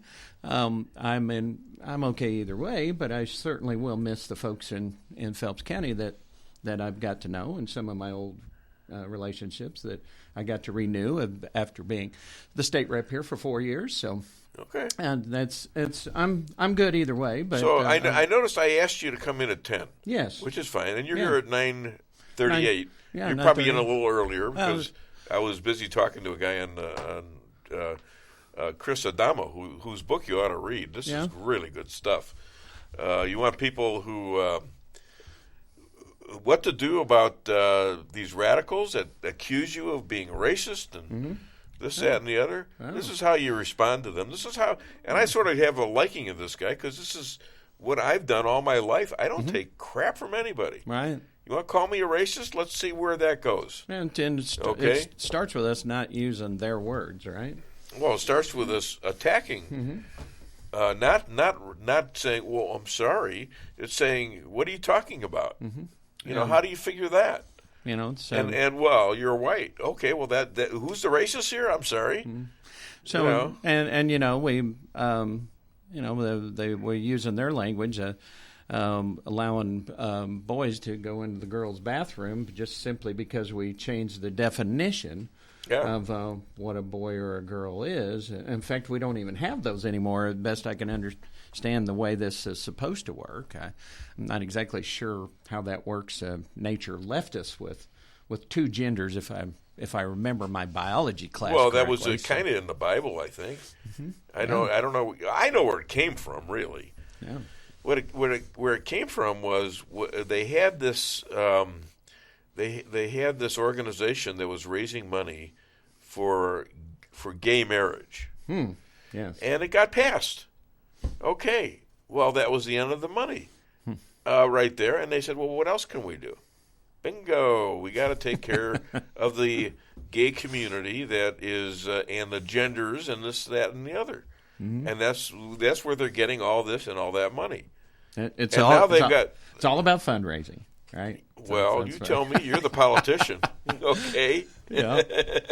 Well, as a former state rep told me, and quite a knowledgeable person in it, and he was saying it jokingly, but I was grousing about why we can't fix these obvious problems that we have and these things that the voters demand of us. And he goes, "Well, Don," he said, "you just don't understand.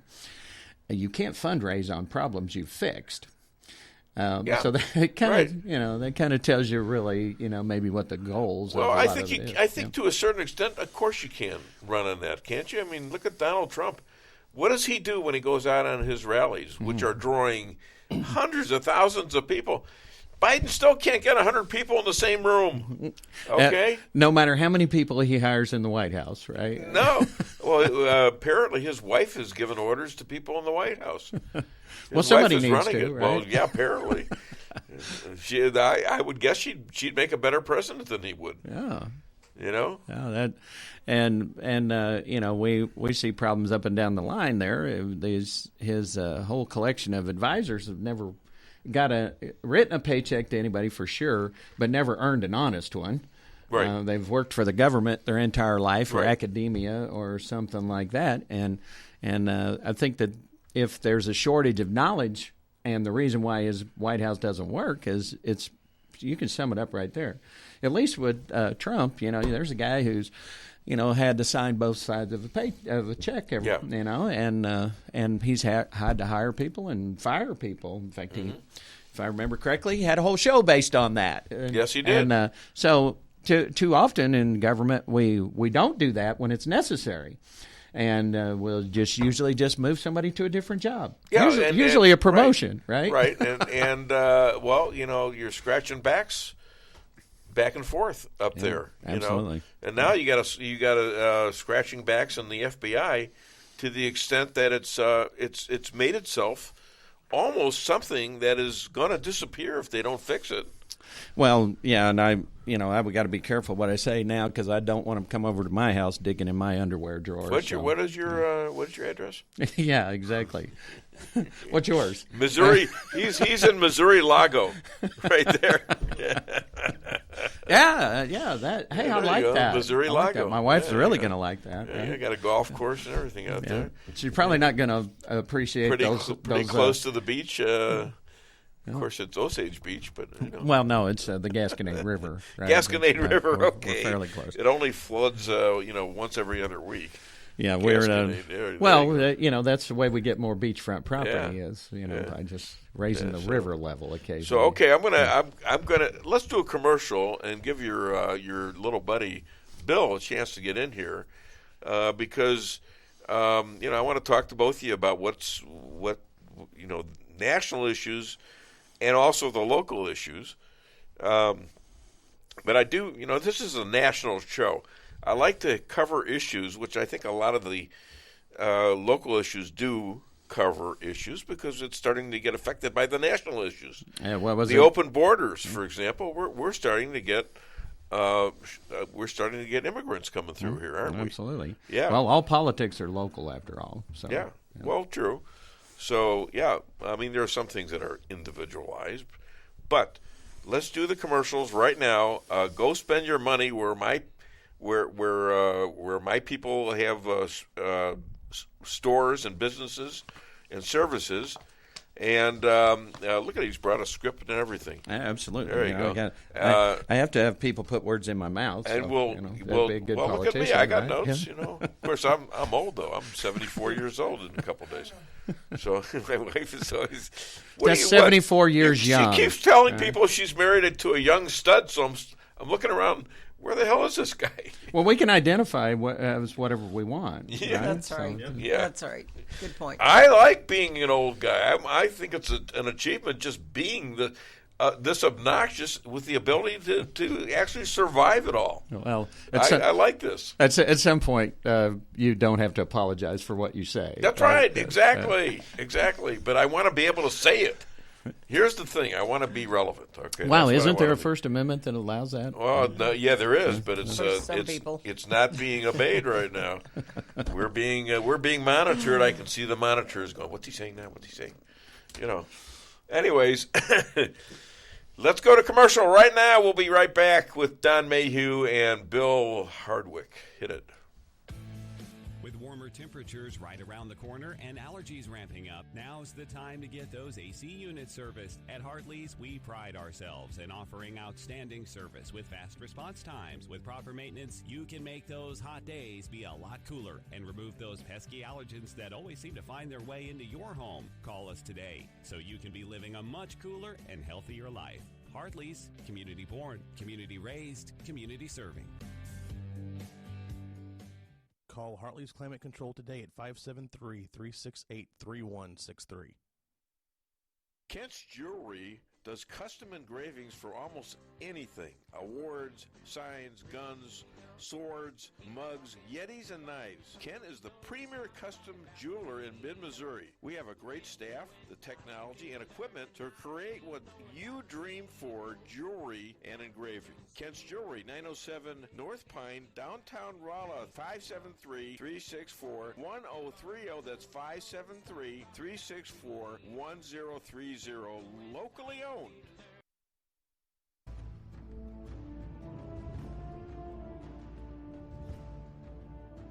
Never be too coy to tell your friends and family about Koi Sushi and Hibachi. Celebrate the best Chinese-Japanese restaurant in the Midwest. Call 573-426-5551 to make a reservation or order takeout. Locally owned, 1808 North Bishop, Rolla, Missouri.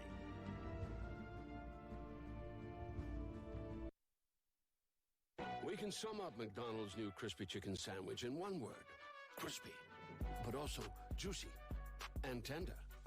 Okay, it's crispy, juicy, tender, all one word. But then, also pickle. Oh, and potato bun, which is 2 words. Okay, we can't sum up our new crispy chicken sandwich in 1 word, so you'll just have to try it to understand it. Order ahead on the McDonald's app at participating McDonald's. Ba-da-ba-ba-ba. Merrill's Quarry and Asphalt, 40 years serving cities, counties, and everyday businesses with driveways for people who live and work in our little piece of heaven right smack dab in the middle of America. Call 573-578-9101 for your free estimate of rocking, rolling, paving, driveways, sealing, and striping too. That's 573-578-9101 for your free estimate. Your home is your castle. You don't need unwanted hassle. Don't let those creatures move in to stay. Let us protect your investments. That's what we're all about. Plank Termite and Pest Control will save the day. Plank is locally owned and family operated right here in Rolla, a Google preferred business. Our customer service and your satisfaction is our #1 goal. So call Plank today at 368-3333. Plank Termite and Pest Control will save the day. Busy schedule? Let your locally owned Price Chopper help you save time with online shopping. It's easy. Sign up to tcmarkets.com or download our mobile app in the App Store or Google Play. Create an account and browse through the categories and choose the items you need. When you place your order, your personal shopper will get all of the items you've selected, taking the same care you would and following your notes. We offer free curbside pickup, so you don't even have to get out of your car. Start your online order today and no online shopping fee for a limited time. Go to tcmarkets.com or download our mobile app to get started. Price Chopper. Fresher savings every day.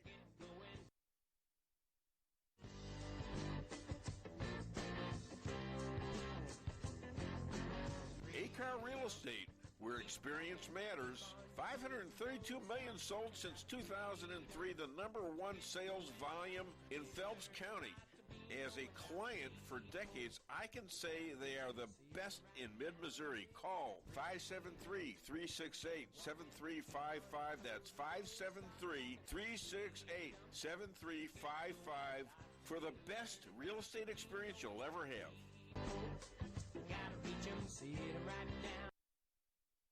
At Town & Country Bank, we are committed to providing exceptional service to our customers. We do more than just provide loans for our community. We help make dreams become reality. Whether it's a new home, farm, business, or a new car, we would love the opportunity to help. Stop by one of our 2 Rolla locations and let our friendly lending team remind you how special hometown banking can be. Smart, friendly solutions. Town & Country Bank, member FDIC, equal housing lender. I noticed I read where you scored about 20 points a game. That's right. That's amazing. How can you possibly score 20 points a game? Basically, most of my points are scored from the foul line. John, what I do is I wait until the other team gets the ball. Right. Then I just run down to the other end. Then I set up my position like this. Right. And then they just run into me, bang, like this. And then I pretty much... Well, that's intriguing. Right. But do you ever actually get to handle the ball during the game? I do. Once in a while, they'll get it to me. I'm pretty doggone good the ball handler. You know, I'm short, but once they get it to me, I got it. It's hard. Oh, that's amazing. Amazing. Thank you very much. Well, I guess...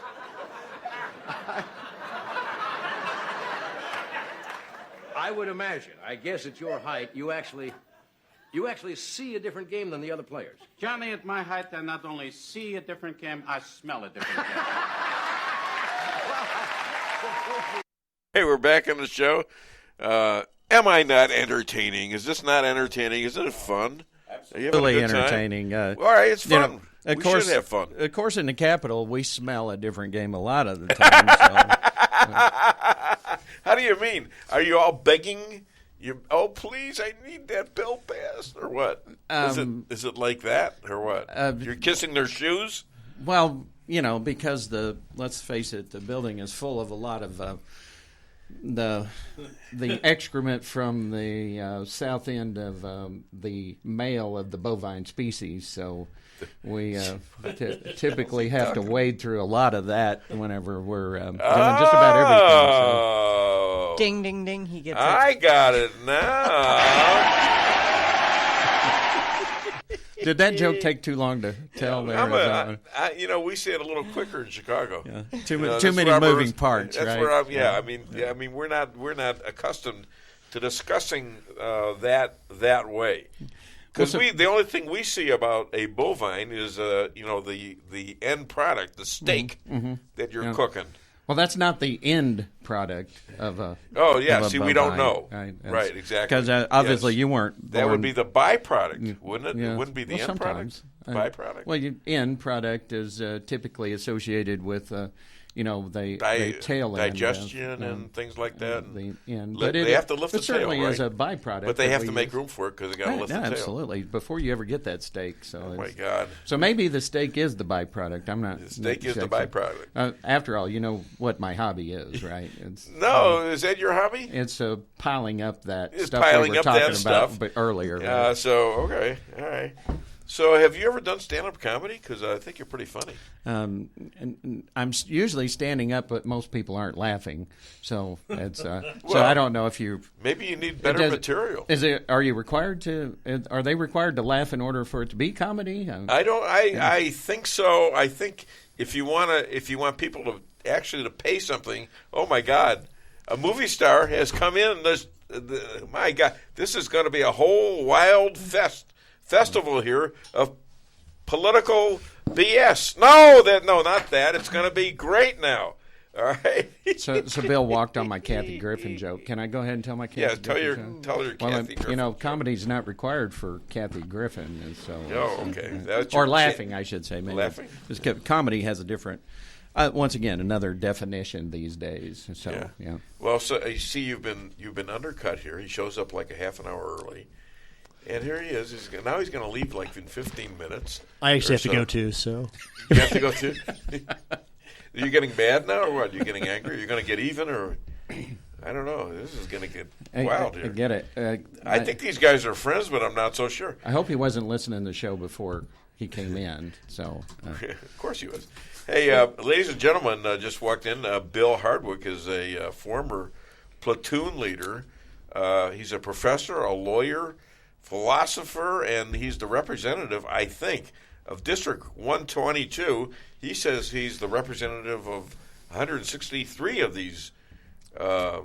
No, I said I would, when you were commenting about how many districts I was running in, I said, well, I'm going to run in all 163. Surely one of them I can get elected. Yeah, there we go. Okay. So well, you're going to run against him now? Well, no, with the exception of one. So with the exception of one. All right, okay. Well, since he's here, right, I have to say that, right? So, good thing I showed up. Do you have an opening statement, Bill? Because you've been vilified since this gentleman got here, and now you've got. I got to give you equal time almost. It's probably mostly true. Well, we were just talking about you're not supposed to give in to criticism that is untrue. It's a reaction point for us conservatives saying, "Oh, I'm sorry." Oh, even if you didn't, see, we got to hand him the book. Hand him the book too. Oh God, you Dr. Fauci. What the hell's the matter with you? This is a federal crime right there. A lot of people would complete like to regret do that. having both of us on. It's like a zoo now. So soon. It's like a zoo. My goodness. But go ahead. You just apologized. What are you apologizing for? I think that's totally wrong, Dave, what you just said. I completely disagree with that. That's better. All right, that's an improvement. That's immediate improvement right there. He left off the SOB part. Well, you know what? I don't think it is an improvement, Dave. He left off How about that? Huh? I don't think it is an improvement. Oh, I love this. Oh, he's getting so feisty now. Automatically turns it on and off, ladies and gentlemen. That's pretty good. That's a politician for you right there. Well, he needs a Rush Limbaugh tea. That's what he needs, right? Yeah, it's 30 years old and he's drinking it. You're kidding me. No. That never expires. 1980. Hey, good conservative thought never expires, right? I would save it. Oh, my God. Support our patriots. All right, anyways, before we get terribly unserious here, as we are, let's talk about some issues. National issues. Let's start with the border. I'll give you first chance because you need to warm up a little bit, so hit it, please. What's going on with the border? Oh, God. Well, we don't have one right now. Okay, now, Don, what about you? The border. No, would you tell us what you do? How is that affecting? First of all, it's a national issue. We don't have a border, but how is that affecting this country? What's the purpose of this order, this border being open? Why is it open? Why are they letting it? Why are they encouraging this to happen? And how does that affect us Missourians? So we need a border because we need to protect our country. A border defines a country. Why is the border not being secured right now? I actually personally think the people who secure it are beholden to feeling like they want to fit in at cocktail parties and where folks are woke, right? And so that's why they're not doing it really. I'll give them the benefit of the doubt that they're not trying to destroy our country and they're not trying to make sure that there's no more America and the nation state and our sovereignty doesn't matter anymore. I'll chalk it up to the fact that they're either they don't know what they're doing or they're trying to please people who you can't please, right? Okay. So something to add there? Yeah. So since I'm a Missouri state representative, I thought we were talking about the borders of Missouri. So I was thinking more alligators in the Mississippi, kind of a thing to protect our border there. But I mean, seriously, we can track back a few of our problems to an open borders kind of mentality. As I recall, we had about 17 folks who decided to take over some airplanes here a few years ago, and all because we have even then had a pretty poor immigration policy. This is just exacerbating the problem 100 times over. We had about 1,700 folks who come from countries that doesn't much care for the United States come across our border in just the last few months. Well, that's 100 9/11s, right? We know it's bad. Yeah. How about the fentanyl? How about human trafficking? The fentanyl, which is people are laced in whatever drug, it's killing them immediately. There's fentanyl deaths all over this country. Mm-hmm. That just is pouring across the southern border, and nobody's caring about what it's doing to people's kids, what it's doing to just our families, right? It's ripping people apart. I mean, everybody by this point knows somebody who has somebody relative or somebody who's died of a drug overdose, right? Yes. That's how bad it's got in Midwestern United States. And all that stuff's pouring over the southern border. How about the human trafficking? How about people who are getting kidnapped in Phoenix and drugged back down to Mexico and Central America and vice versa? How about all the families, the children that are being trafficked across the border? Nobody cares about that, right? Everybody just cares about what they think benefits them most politically. And right now it benefits the Democrats the most to act like there's no such thing as a border or no such thing as a border problem. Why do they think that? Why do they think this is doing them good? I think it does them good not to talk about it right now, because the more we talk about it, the more we realize that Donald Trump said it well. If you have a country requires a border. You don't have a border, you don't have a country. That's actually, when I was in grade school, they taught you what makes you a country, a nation state, right? And one of them is political boundaries, that country controls who goes in and out of that country. Yeah. That's part of what makes you a nation. But the more we talk about it, the more we highlight the problem that it's a crisis. It's a humanitarian crisis. It's a national security crisis. We should be talking about it, though. We absolutely should. And every Republican, and look at the Republicans who are highlighting it, how they've closed the gap in the polls recently. Blake Masters and Kerry Lake in Arizona, right in Nevada. There are several issues the Republicans have to campaign on, and border security is a key one of them, and it's helping the Republicans in Arizona close the gap. By the way, my next guest is Jeff Zink. Oh, from Arizona. Oh. So you guys are welcome to stay. Of course, I know you're a busy guy. You're a lot busier than Bill, right? But you're welcome to stay. I'm an upperclassman now, so I can understand that. Yeah. A lot more. Well, you probably give you a break because you got power. You're the senior. You're the senior officer in this room. Yeah. The senior official, so to speak. Well, we try to convince them of that anyway, but in reality, we're about 10 minutes ahead of them. So you're all welcome to stay. We can have a free for all because, as you know, he is an expert on the elections. He ran the Arizona audit, and he's also running for Congress in Maricopa County. He knows Kerry Lake very well. Yeah. He has his opinions of what's going on with all of the people in politics in Arizona, and there's a lot of rhinos in there too.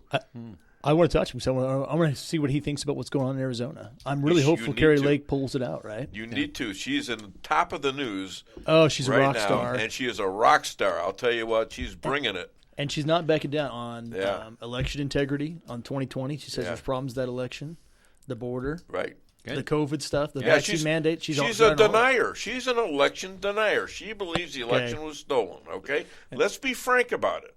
That she's a denier. Yes, because now when they accuse her of that, somebody handed her a bunch of papers, I think it was like last night, and they showed that Hillary Clinton was a denier. She said Donald Trump is an illegitimate president. Well, I also like the 5 minutes. Stacey Abrams. Yeah, I can say Bingo. there's 5 minutes for her going. I didn't lose. The votes weren't counted properly. This was stolen. Kemp didn't win it over and over again. But that's okay. Yeah. And that's been going on since when? 2018? Well, how about 2024? Yeah. How about, so according to her, the state of Georgia has been governing less because she was the one that was elected. You see? I think I sent the Babylon Bee out that said Stacey Abrams with a heavy heart accepts the Queen of England position. Yeah, well, that was denied her too. Come on, that's not good. Well, yeah. Anyways, and it's interesting that she could make that claim with zero evidence, and yet the Georgia Senate had hearings that went on for several weeks. Which, and let's face it, if you watch those Senate hearings, the only place you could watch them was on OAN. But if you watch those Senate hearings and walked away with anything other than the election had some issues in Georgia, then you were either just ignorant or you were in on it. Yeah. That is the only two conclusions you can draw. And how about these people that are on the news, like Brett Baer of Fox News, who I met and talked to a little bit, saying almost immediately after the election, if you say the election was stolen, you're a liar. They still say that. You're a liar. The lie. Okay? Now, so I've been called a liar a lot. I've been called a liar by A.G. Barr. Attorney General Barr said on December the 30th, less than 30 days after the election, November the 3rd, I believe it was, 2022, he said that the election was not stolen. The election, there's no evidence that this election was... Why didn't the media call people liars the first 4 years of the Trump administration who said that the Russia collusion thing, that Russia had taken and they the all election, knew. And the whole thing was a lie. It was politically manufactured, given the FBI, and now we all know that. Yeah. But for 4 years, the media didn't say, "Well, if you say the 2016 election is stolen, you're a liar." Like, no, there's no criticism of anybody. Well, it's because I'll tell you what, you got the cooperation of the whole Justice Department of the United States of America. You now have a situation to where a lot of these people who pulled that ploy of 7 years of investigation of Donald Trump, of making up stuff, are now running the government. They're in the power positions in the DOJ. Yeah, just imagine, if we just put Barr on the job on a lot of these things, how much quicker we'd have got through them. He was able to do there in basically 3.5 weeks. Oh, yeah, smart to guy, be able right? to definitively say, with his own personal investigation, apparently, because no one else was involved in it. And yet it took us 2 years to find out that the dossier was a fake. And, with Mueller and his, squadron it of was attorneys, a cover-up. Yeah. Everything the Democrats have done is a cover-up and almost a replica of what they've done to overthrow our government. Kind of reminds me of some other countries that have done a similar kind of move. Yeah, doesn't it? Yeah, the Soviet Union being chief among them, and the how's Hong Kong doing these days? How's Hong Kong doing? Exactly. Yeah, right? there you go. Yeah, there you go. So, all right. So that's out of the way. Abortion is that was the big winning issue for the Democrats, and suddenly it's faded into not so important. They thought it was going to be the silver bullet. Yeah. They thought it was going to give them still victory. use it. You know, I saw the polling data. The generic ballot's gone back to where it was pre-Dobbs levels, right? The turnout models for Republicans in battleground districts are higher than anticipated. Yeah. So it seems like there could be I'm not going to say there could be formulated a red wave, but it seems like there one could be forming back, and whatever benefit the Democrats had from Dobbs, they overplayed their hand, and voters seem like they're not as outraged as the Democrats want them to be going into this election. And part of that probably is because most people actually think there should be some restrictions on abortion. Most people, when they think about it, they think, okay, there's a human life that forms there pretty quicker than they'd recognize. And so it's not the winning end-all, be-all issue that Democrats thought it would be. Mm-hmm. Now, and I will say about polling. So the general polling is about 2/3 of people think that there should be restrictions on abortion. But if a majority of voters think that there should be some exceptions to abortion for rape, incest, and health of the mother. That's what polling indicates. So Democrats don't have an end-all winning issue. Polling also demonstrates that the public's getting more and more pro-life. That we're trending that way, and that's probably because of medical science. It's probably because the more you think about it, the more you think, well, life probably does begin at conception. So that's where the issue isn't shaping up to be the winner that they thought it would be, I don't think. Well, it's still out there. But also, single-issue voters typically don't vote conservative in the first place, and they probably don't vote Republican. So the early polling data on it probably oversampled a demographic that wasn't voting on anything other than that one issue. So now that we've moved closer to the election and they more easily can identify those folks who are likely to vote, what we find out is some of the things that Bill was just related to is crime. Crime's big. It's right now it's number one. The economy comes in second. Folks are worried about a recession, and they're worried about the inflation that's going on. By the time you get to the Dobbs decision, you're down at fourth or fifth place as far as what's important to voters right now. Yeah, whether you're pro-life or pro-choice or whatever, you're having trouble paying your bills right now. You're feeling your kids aren't safe right now, and people and no matter what your political persuasion is, you're struggling. And you had Judge Ginsburg. You got to remember this is a constitutional issue. Judge Ginsburg, as liberal as she was and as pro-abortion as she was, always said that Roe v. Wade never should have been heard by the court because it's not. The abortion is not mentioned in the Constitution. There's no constitutional right to an abortion. That's right. I'm sorry, there's not. Yeah. But if your state, if Illinois wants to legalize abortion, well, the state legislature matters. Well, okay. And if your state wants to ban it, well, the state legislature matters. So that's how it's supposed to work. So it's a state situation. Criminal law belongs to the state, in my opinion. Sounds like that radical idea of states' rights. Of federalism. Yeah. That's what the Constitution has. Goodness, yeah, criminal law. Like if I shove JP, that's not a federal crime, right? It's a state law. So criminal law belongs with the state. Please don't do that. If you shove JP and he's physically hurt, it's okay. But if you shove him and he can't do his damn job, and if he can't control these things, this show is sunk. You can't disable my producer. The delivery that made me crack up. But if you knock him down, sure, that's right. Well, he's a tough guy. I don't believe in hurting other people. He's a tough guy. He can take it. We've fallen to yet another level on this show. Come on. It's fun. I don't know why I have so much fun with politicians. I can't stand them. Neither can I. Yeah, they're the worst. They are. Look at it. Y'all talk about yourselves that way. Yeah, they're terrible. But they're funny. And lawyers, if you're a mostly lawyer, funny looking. But, well, that too. Yeah. You got to do something to explain your life, right? So you run for office. No, that's wrong. No. Is that one of those dead chicken jokes where to get the dog to play with you, your mom tied a dead chicken around? I don't understand all this country talk. Do the talk thing. I just don't get the talk. Yeah. Anyways, I have to leave you. Thank you for the good. You're leaving. Oh my God! So, you're going to turn this all over to him. We could talk about him. He's made me mad with his radical speak over here. Well, yeah. So, I have to leave. Well, his apology was the wrong thing. I have to leave and find my safe room. So it's been a pleasure. Before you leave, Don, Pastor Pat published a comment. Yeah, let me read the articles real quick. About you. Okay. Hi, Don, you SOB. No, she didn't say that. No, hi, Don. So good to see you and hear you. See you Tuesday or Wednesday or both. Isn't that nice? Yeah. So are you? Is she a witness in some kind of trial you're in, or what? So no. It's probably on my calendar somewhere. Karen Weigel, Republicans must win this November. Get out and vote. Every vote counts. It's my birthday, November 8th. Please. And oh my God, Elad Hakim, lawyers are the worst. He ought to know.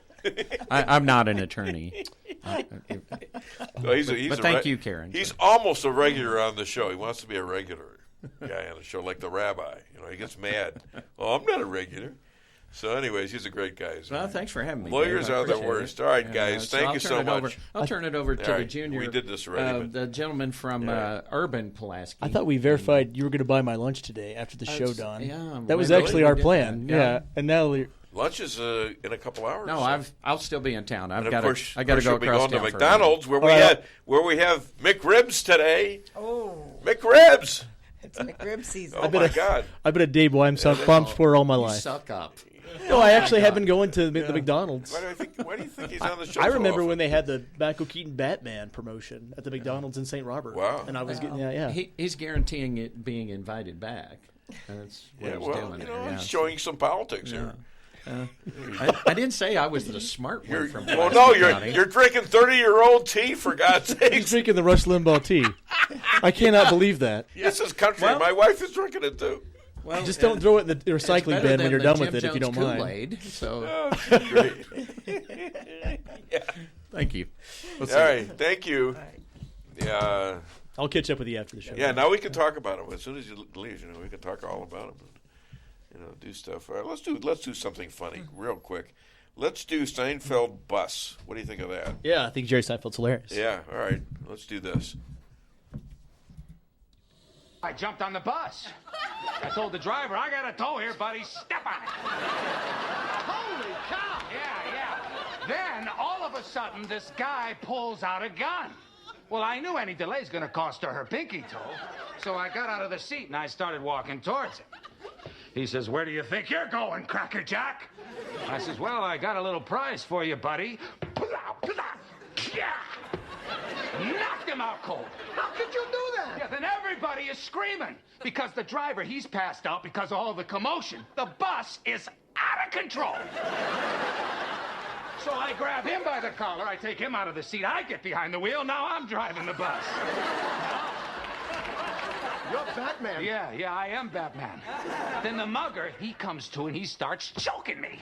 So I'm fighting him off with one hand and I kept driving the bus with the other, Then I managed to open up the door and I kicked him out the door, with my foot, at the next stop. You kept making all the stops?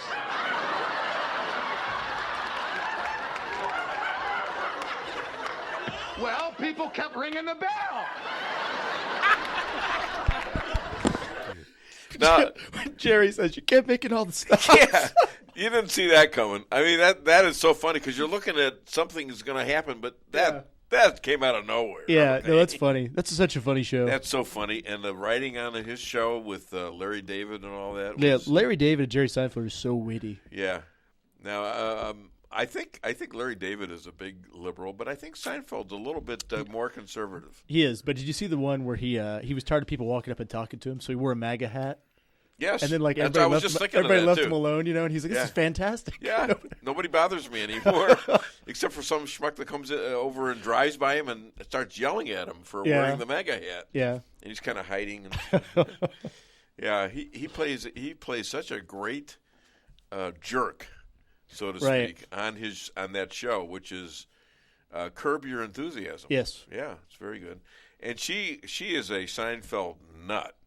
I can't believe how many times she's watched. Like 5,000, 10,000 times. She watches the same shows over and over again. I get that. Yeah. And if I happen to watch a sports show, a football game, she's out of her mind. True. You're watching sports again? Seinfeld is like my white noise, okay? Your white noise, yes, It's just there. I don't know why we got to go racial here.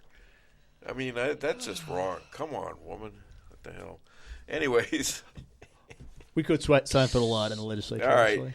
Let's talk about, there's some legislation going on. Yeah. It's Moore versus Harper in the Supreme Court. Do you know anything about that? Tell me about it. All right. Give me the primer. It's about voting rights, and it's about states the legislatures are supposed to do the voting laws in each state. Mm-hmm. The manner of selecting electors and in the elections clause for congressional representatives, yes. And it doesn't mention anything about the Supreme Courts or the courts in these states having any power at all, nor the governor to abate these bills. And that they've been doing that. They have been playing around with these legislatures and politically changing these laws for whatever party they're in. So this is in the Supreme Court, and hopefully they're going to put this in terms of how illegal this is, and maybe put some penalties into governors who want to abate the legislature as well as other judges. I think it's an issue with the 2020 election with the Pennsylvania court system. The legislature set in place certain rules, timing, how you count absentee ballots, what the deadlines were for that. And the judges overturned it. And the judges overturned that. And that's clearly, in my opinion, it's unconstitutional. There's a previous court case, I want to say it's 2015. It's in Arizona, the Arizona Elections Commission case. Roberts wrote the opinion. And in that opinion, so that was challenged because it said only the Arizona legislature could make law. But then I think it's Ginsburg and Roberts. Excuse me, I think it's Ginsburg and Roberts. They have different opinions in the case, and I think their ruling was the 5-4 ruling was, well, the body politic is really the legislature, and they decided this commission gets to determine how this election runs or whatever. So that's case law on there. I imagine what you're talking about here might overturn that. But to me, the Constitution's pretty clear. It says the legislatures determine the manner of the election. Sure, that's what the U.S. Constitution says. So that should be me, right? Yeah. It should be me and Don. And that's good, because if you want a certain system, you think here's the fairest way or the most accurate way, or that we could have the most confidence in to pick our congressmen and U.S. senators and send our electors forward to elect the president, then you could tell me right now. You could meet me on Facebook. You can call in. You could talk. Right. You could talk to your legislator, because we're accountable to the people. Yeah. It's hard for you to sit in here and talk to a U.S. senator or talk to a Supreme Court judge, but that's what a legislator does. We go out and talk to the people and figure out what your concerns are and try to represent you. Yeah. Guess who I talked to in the last couple of days? I got a call in the office from Summer. Calls me up. She's all excited.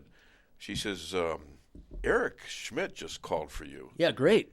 I says, really? She says, yeah.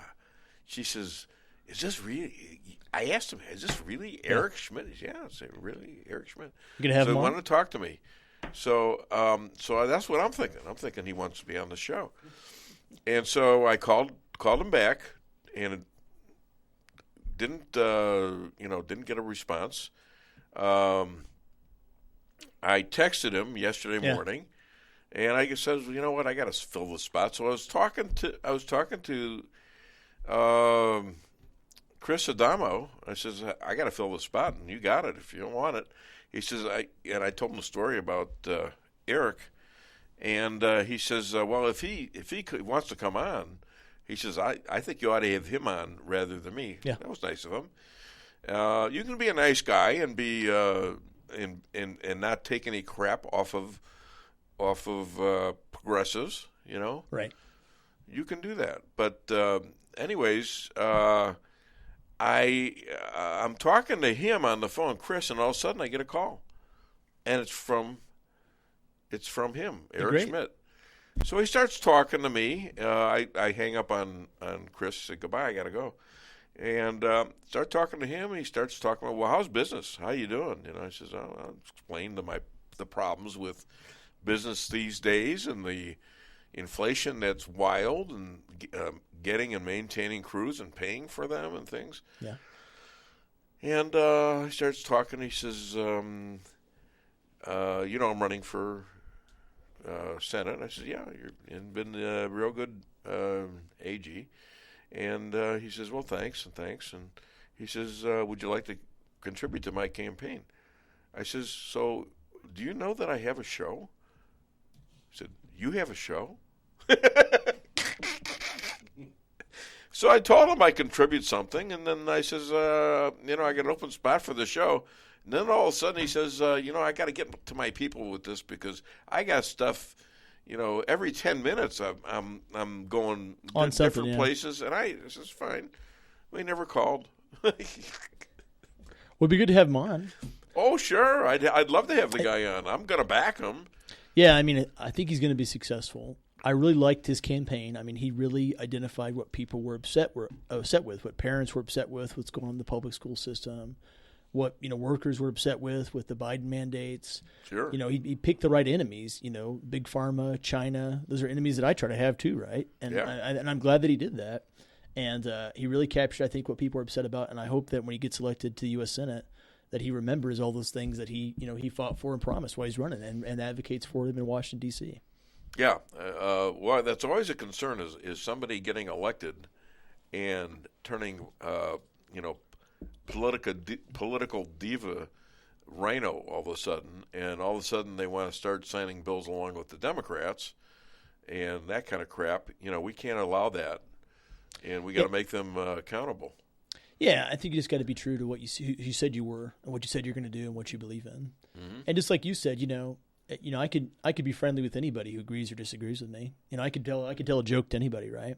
But I'm going to do the things that I Sure. campaigned on.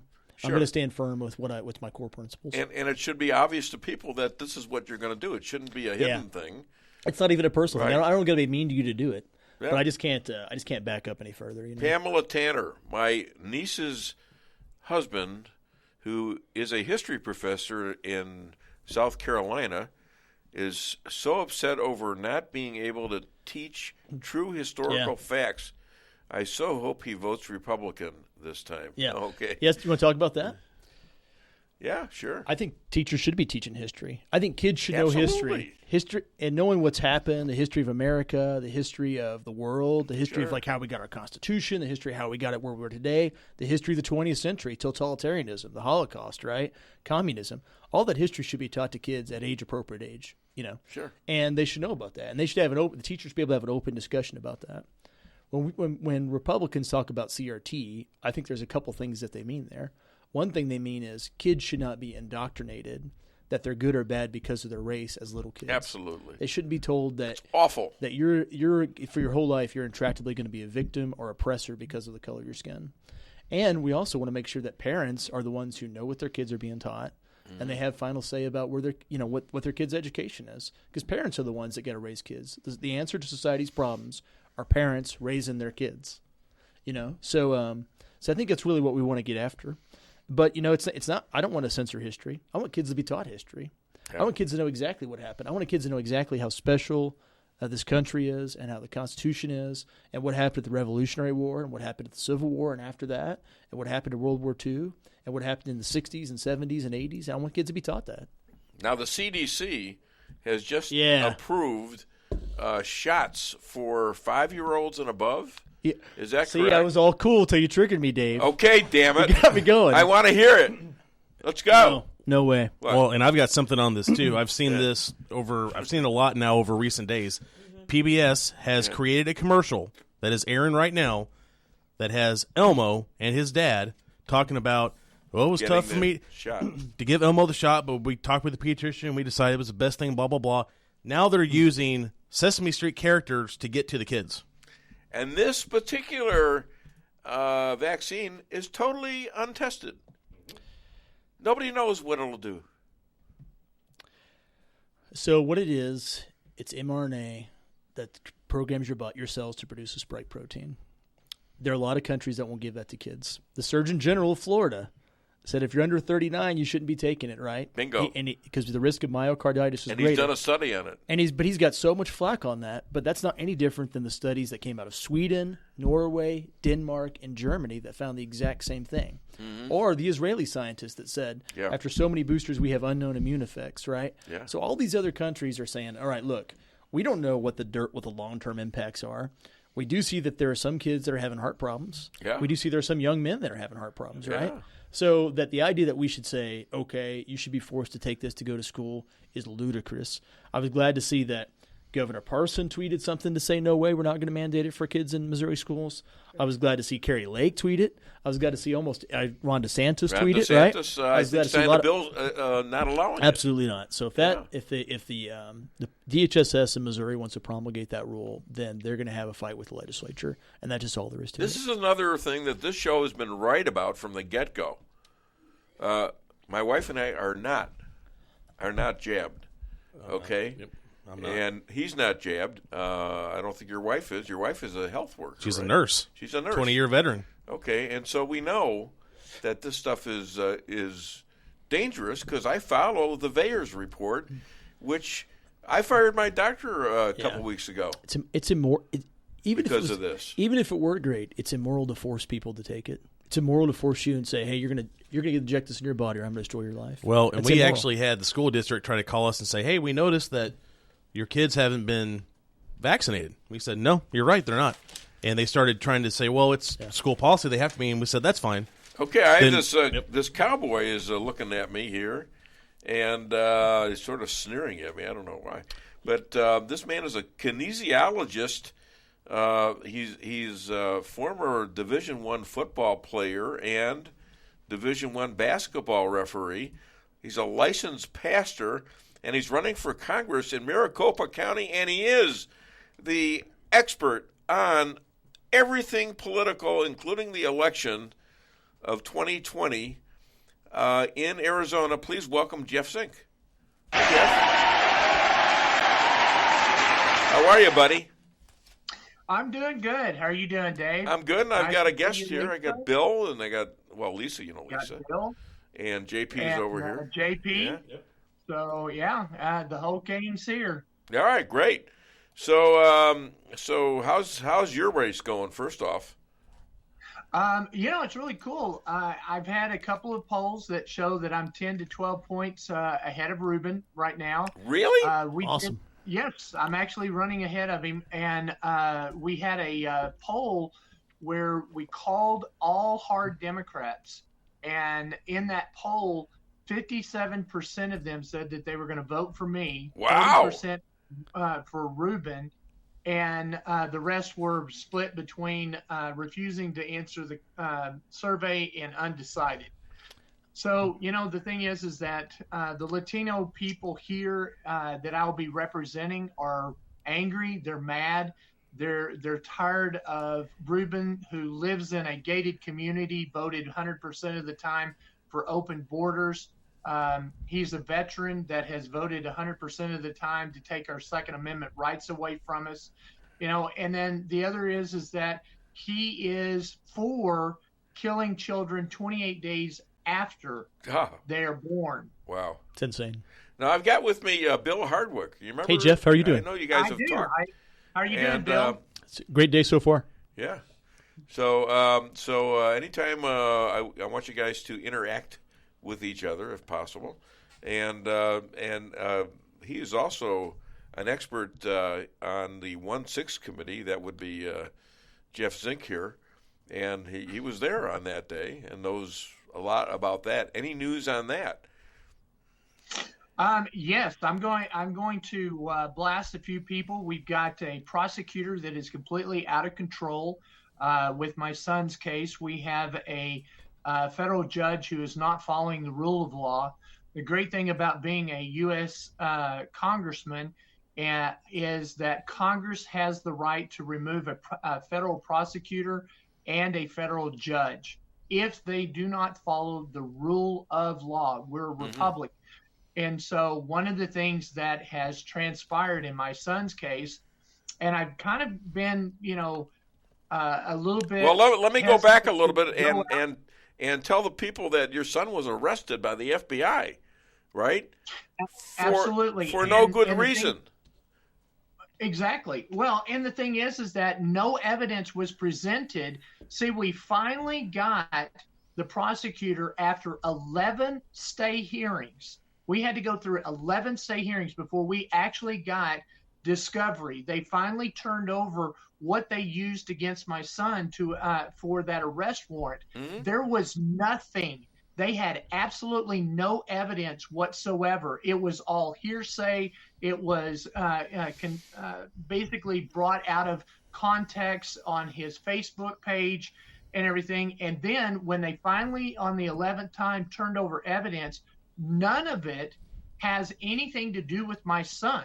So the thing is that this is completely outrageous. So I'm sure they dismissed the case, right? Well, we are making them dismiss it with prejudice. And that's the reason why they're not willing to do it, because they want to be able to, they've said, either plead to a misdemeanor, no jail time, no restitution, or probation, just say that you did it, and we'll go on. Screw 'em. And he goes, we didn't do anything. Yeah. The second is that, okay, we'll drop the charges. But the thing is that with prejudice, that means they cannot come back later and charge him again. Yes. And what we want this to do is to go away. So we're contentious. And the judge, the federal judge, is allowing this to take place and not following the rule of law. So I'm about to go on Fox. I'm about to go on, some other shows that we're going to be specifically calling them out, because I'm not going to be silent. Here's the thing. When the stay hearing, after they turned it over and everything, they put it on November the 7th. So they're trying to do is keep me silent. So they're playing in the election. That's exactly right. So I'm done. The gloves are off. I'm going after the judge. I'm going after the prosecutor. I'm telling them that they need to follow the rule of law. When I get into Congress, trust me, we're going to do an investigation of both of them. And if I can get them removed, I am. And I want to be there when you're inaugurated, okay? Me and Lisa. Absolutely. All right? Absolutely. What about you? JP wants to I want to go too. JP. Absolutely. The more the merrier. What about your wife? You evil. We can do the show from there. Absolutely. Hey, that's a great idea. That's a great idea. Do it in D.C., yeah. All right. Oh, you want to come too? Well, no, I've got my own inauguration. He's got his own inauguration. I haven't been But invited to his inauguration. I don't know. Oh, you're invited to mine too, but if you want to go to D.C., by the way, he's a lawyer too. And I want your reaction to what you just heard about January the 6th. I like everything that Jeff is saying here. So one principle of the rule of law is you actually have to commit a crime. The law is not retrospective. You go, I just didn't like what you did. I'm upset. So I'm going to manufacture a crime or find something and make a political point. That's exactly what the Constitution is designed to prevent. Right. That's what just like Don said. These dictatorships, totalitarianships do. They find a crime after the fact, right? If they don't like something you did, right? Or if they don't like you. Jeff makes a good point too. That's why we have checks and balances. We got Congress, we got the executive branch, DOJ, we got the judiciary branch. They're designed to check each other. So the Republicans take back Congress in 3 weeks, which I hope they do, and it looks like they're going to do. And I'm excited the idea of Jeff being among them. Then they need to investigate the DOJ. They need to hold the judiciary accountable. They need to maybe change the law. They need to have some people come testify. Why'd you do this and where, right? And they need to shine some light for the public's benefit. And that's what our republic needs. We need people to ask the hard questions, shine the light where there's been shadows, right? And make people feel like the government's accountable to them again. And a lot of people don't, especially after this January 6th. Now, how many people are so locked up in D.C. jails from this who really haven't been to court, who don't have due process? Well, we're still at 462 to 67. We've had 5 this past week that have gone to trial that I did not, keep up with because of my campaign and everything that I'm doing. So, but we still have people that are incarcerated that have not had their day in court. They're still staying things. And what's really interesting is that we have all of this evidence where we have people like Ray Epps here in Arizona walking around free. We have him on video where he was actually talking to people in their ear, and then violence would break out. He would he was moving crowds around, telling them what to do, and he was literally instigating all of this stuff. We also have found out that that there were FBI agents that were in amongst the crowd that was also creating this problem. And the other thing too is that I'm going to go after Michael Byrd, who actually shot and killed Ashley Babbitt. Right. And he was what was his position? He was the main cop in the Capitol Cop Corps, wasn't he? He was the boss.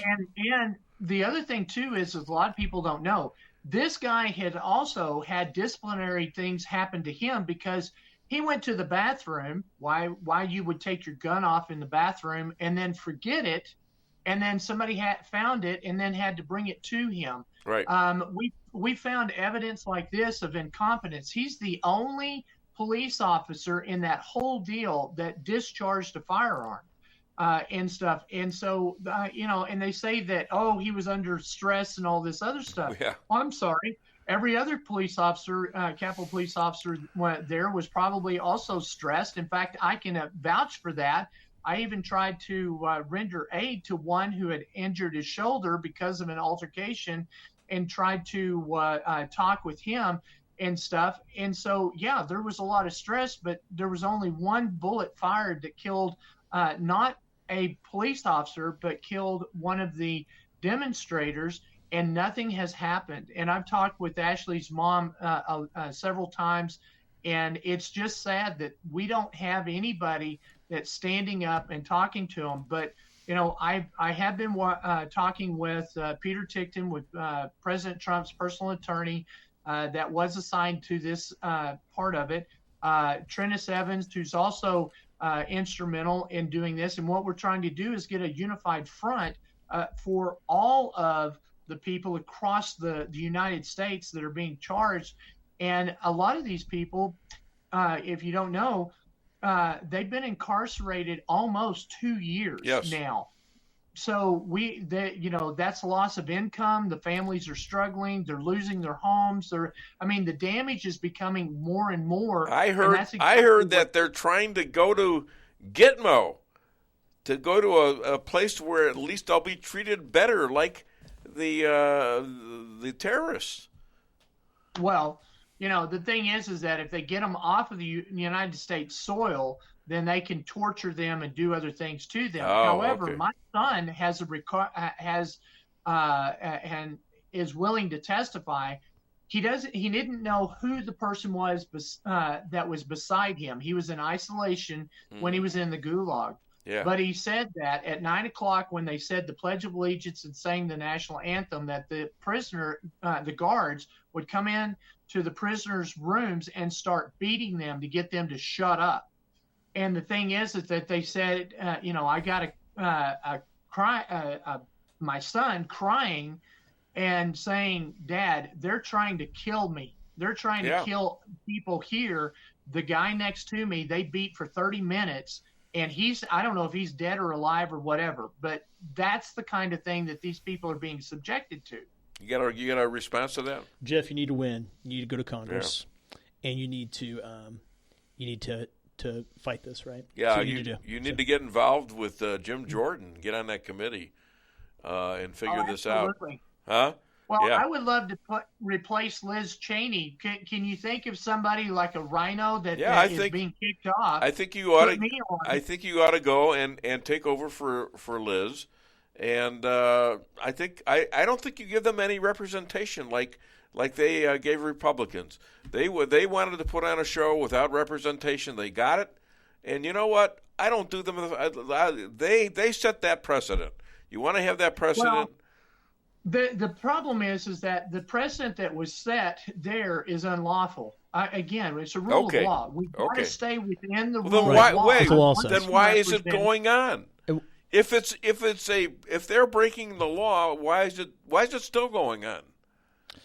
Well, it's the same thing of Satan versus God. This is not a Democrat-Republican thing, and if people think that, then they're mistaken. This is against principalities, things that we can't see. This is good versus evil. We have so much evil in Washington, D.C. This is my pastor part of me coming out. And one of the things that I'm going to be going is I'm going and taking the Bible the Constitution, and because of my sports medicine background, I'm going to take a spine so that I can make sure that I introduce to everybody the Word of God and bring this nation to, to the foot of the cross. And then the other is that the Constitution, we need to go back and remember that this country was founded on Christian foundation.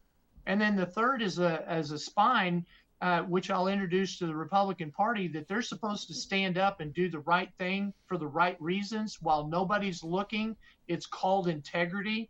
That's what we need to have reestablished in Washington, D.C. Yeah. All right, so let's talk a little bit about the race for the House and Senate generically. Then I want to talk a little bit about Blake Masters and Kerry Lake and other races you got going in Arizona.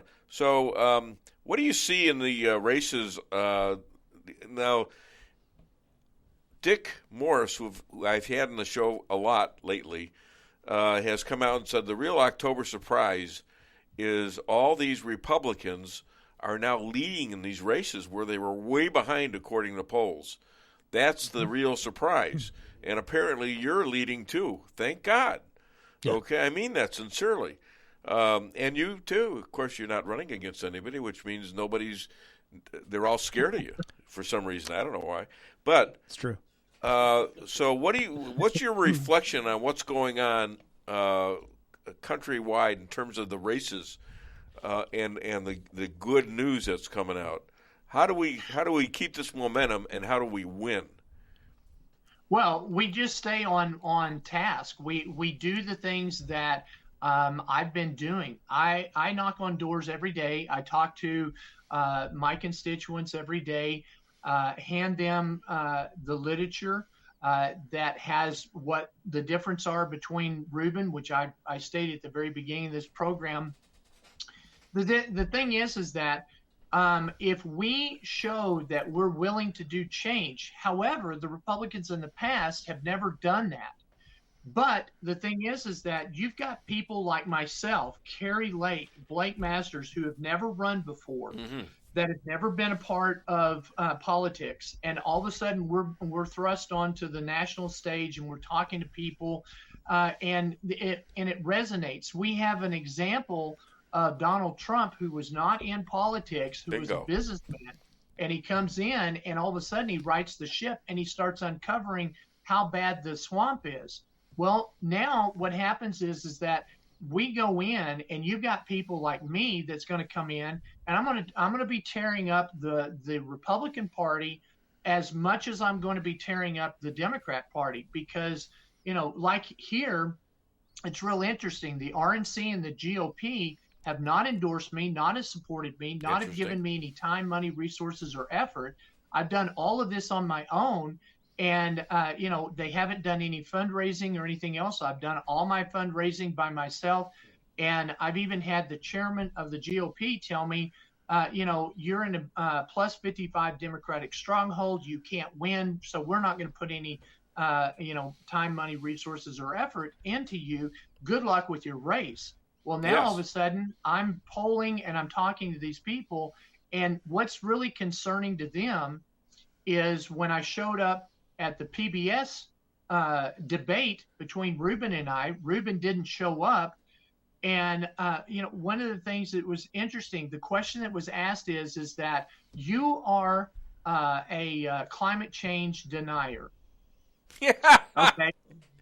And so they start the question that way. Yeah, and I said, exactly. Well, okay.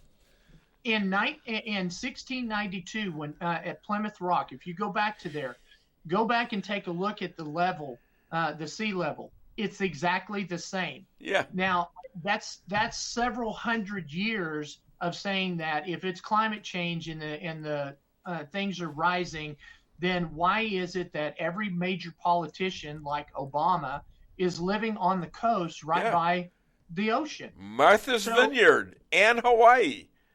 Exactly. And the thing is that the people here in my area have gone from 12% below the poverty line to over 70% below the poverty line.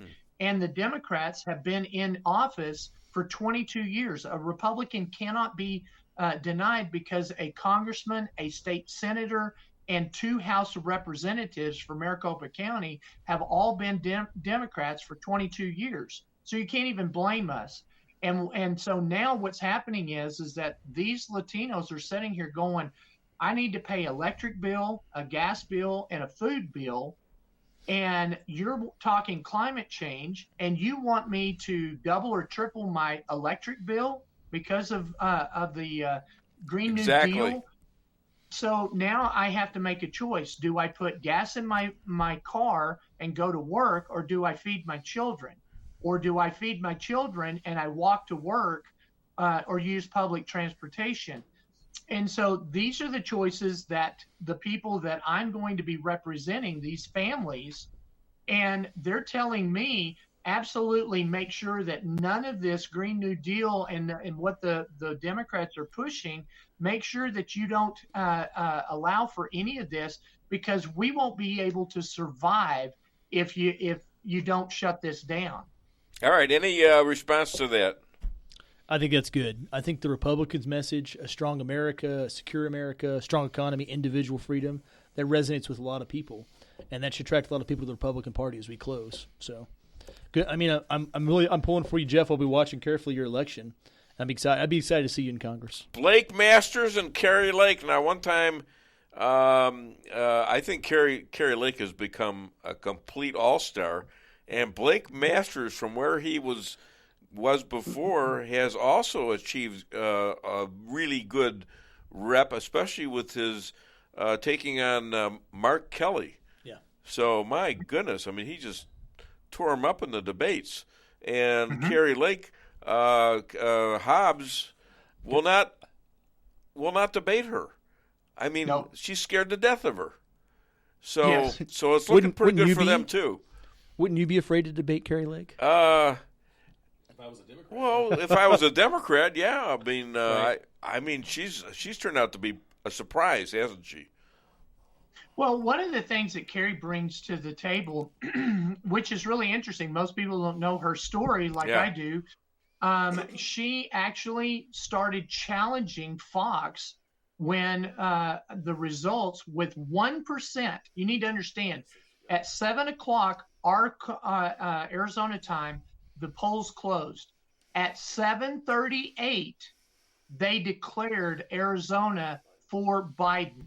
Yeah. So 38 minutes afterwards, we had less than 1% that had been counted, and they'd already counted it. You can't tell me that the mainstream media wasn't a part of this. And Kari started going, wait a minute, we can't call this. We have no idea. Yeah, and they kept telling her to shut up and just read the teleprompter and everything else. And as the night carried on and stuff, she was like, there's something wrong here. And then she continually challenged. So finally, you know, a lot of people don't know, I think she was like the 17th highest paid anchor in the country. And she walked away from that whole industry. Was she working directly for Fox? Yeah, she was a news anchor for Fox here in Fox 10. No kidding. Yeah, and so the thing is that 6 months later, she had so many people would stop her, roll down their window when she would be driving, and they go, "You need to run for governor. You need to run for governor." And and all these people started doing it. So she put out a poll, and it came back that well over half of the population would have voted for her. Wow. And what was so funny is that in less than a week, she got all the signatures to get on the ballot. So when she finally declared, less than a week, she had all the signatures, and she was the first person to file and to get onto the ballot. Well, that's interesting, and now and the fun part is watching her take on other reporters, which is what she was. Yeah. She was a journalist, okay, and watching her ravish them. And I understand that, like, you got that question that almost it's a setup question, right? She takes a microphone, and she has a microphone going both ways. for the because they added these things. They added to make you look horrible. So she has a microphone that takes the comments from the journalist who's questioning her. And so that way they can't mess with it, and they can't subjugate it to some kind of an edit that's going to make you look bad. Oh, absolutely. Yeah. Yeah, and that's the thing. When we sit down and we take a look at this, and it's just like the Democrats. Reuben has chose not to debate me. Katie Hobbs is not going to debate Carrie Lake. Blake Masters actually got one and destroyed Mark Kelly. Yeah. I mean, it's just amazing that if they run on what they have done and what Biden has done, they're going to lose because, I had a gentleman walk across the street. I've been handing out the golden tickets, and these golden tickets has all of the Republican names on there, and it has the propositions on the back and how to vote and what they are and everything. And I was handing them out to different people on the street. And this guy came over across the street and said, "What are you doing?" And so I introduced myself, told him what I was doing and stuff. And he goes, "Okay, hold on. You need to talk to me for a minute." I said, "Well, I'm here." And turns out he has 6 people in his house that all are able to vote. Not one of them have ever voted Republican. They've always voted Democrat. And the fact that he walked across the street to talk to me and asked me why I was, who I was and what I was doing, and then sat down and he goes, "Okay, I will tell you this. You have 6 votes that are going to vote for you. I have this all the time." Here's another thing, Dave. On Sunday, I was canvassing Sunday afternoon. Yeah. I knocked on the door, and the person that answered the door was Reuben's campaign manager when he was a House of Representatives for the state of Arizona. And he said that that Reuben had walked away from him when he went into Congress and is not responding and helping him and everything. And he was furious. And so he now has a lot of the Latino Democrats that are, here in South Mountain and Levine area that had met with him and said, "How are we going to, change things?" And he was praying at the time, "God, I need something to happen." And I knock on the door, and he tells me this story and stuff. And now I have a Democrat, former Ruben Gallego's campaign manager, now working for me and working with me, and we're going to get the Democratic vote that way as well. And in a shameless plug, ladies and gentlemen, you are hearing this on the Dave Weinbaum Show. That's right. Yeah, with my lovely bride, Lisa Ann, with Bill Hardwick, lovely legislator, and with whatever you do, JP Maxwell, the producer. Yeah, and I wanted to make everybody aware that Jeff will be in our area here next week. So here's the and you know what? Put this comment down here so we can see it. We're almost out of time. Absolutely. We're almost out of time. And so come in, and I'm going to be talking about Faith Moves Mountains. This is something where we have to vote our faith. And if you want to hear me and see me face to face, please look at that. Contact the numbers below and go to the link and then sign up and be prepared and get your pastors there. That's what I'm wanting to do, is get pastors so I can talk to them, because in 1954, the Johnson Act that was enacted, separation church and state, that's not what it is. I'm going to be talking about that. I'm going to be reinforcing it. And I want as many people there as possible, and get your pastors to show up, because you're going to be really interested to see what a congressman going to Washington, D.C. is going to look like, that is a Christian, that is going to try to reinstate our churches. Okay, I'm almost out of time. How much I got? Minute 5. Hey, thank you so much, Jeff. Great interview, and I'm so happy and thrilled that you're showing success that I've never seen before out of you, and that everybody in this country is moving towards replacing the woke mob. Bill, thank you for being on the show. It was a great show. It flew by. It flew by real quick. I just looked down. It was 10 minutes, and all of a sudden it was gone. Yeah. So thank you, JP. Thank you, Rick Henderson out there. And thank you for everyone who gave a message to us. I don't know if I got them all, but I'm proud that this show happened today, and it went over so good. And somehow, some way, I'll be back with another edition of the Dave Weinbaum Show next Friday morning. All right, 8 till 11. Be there, be square. This show will be a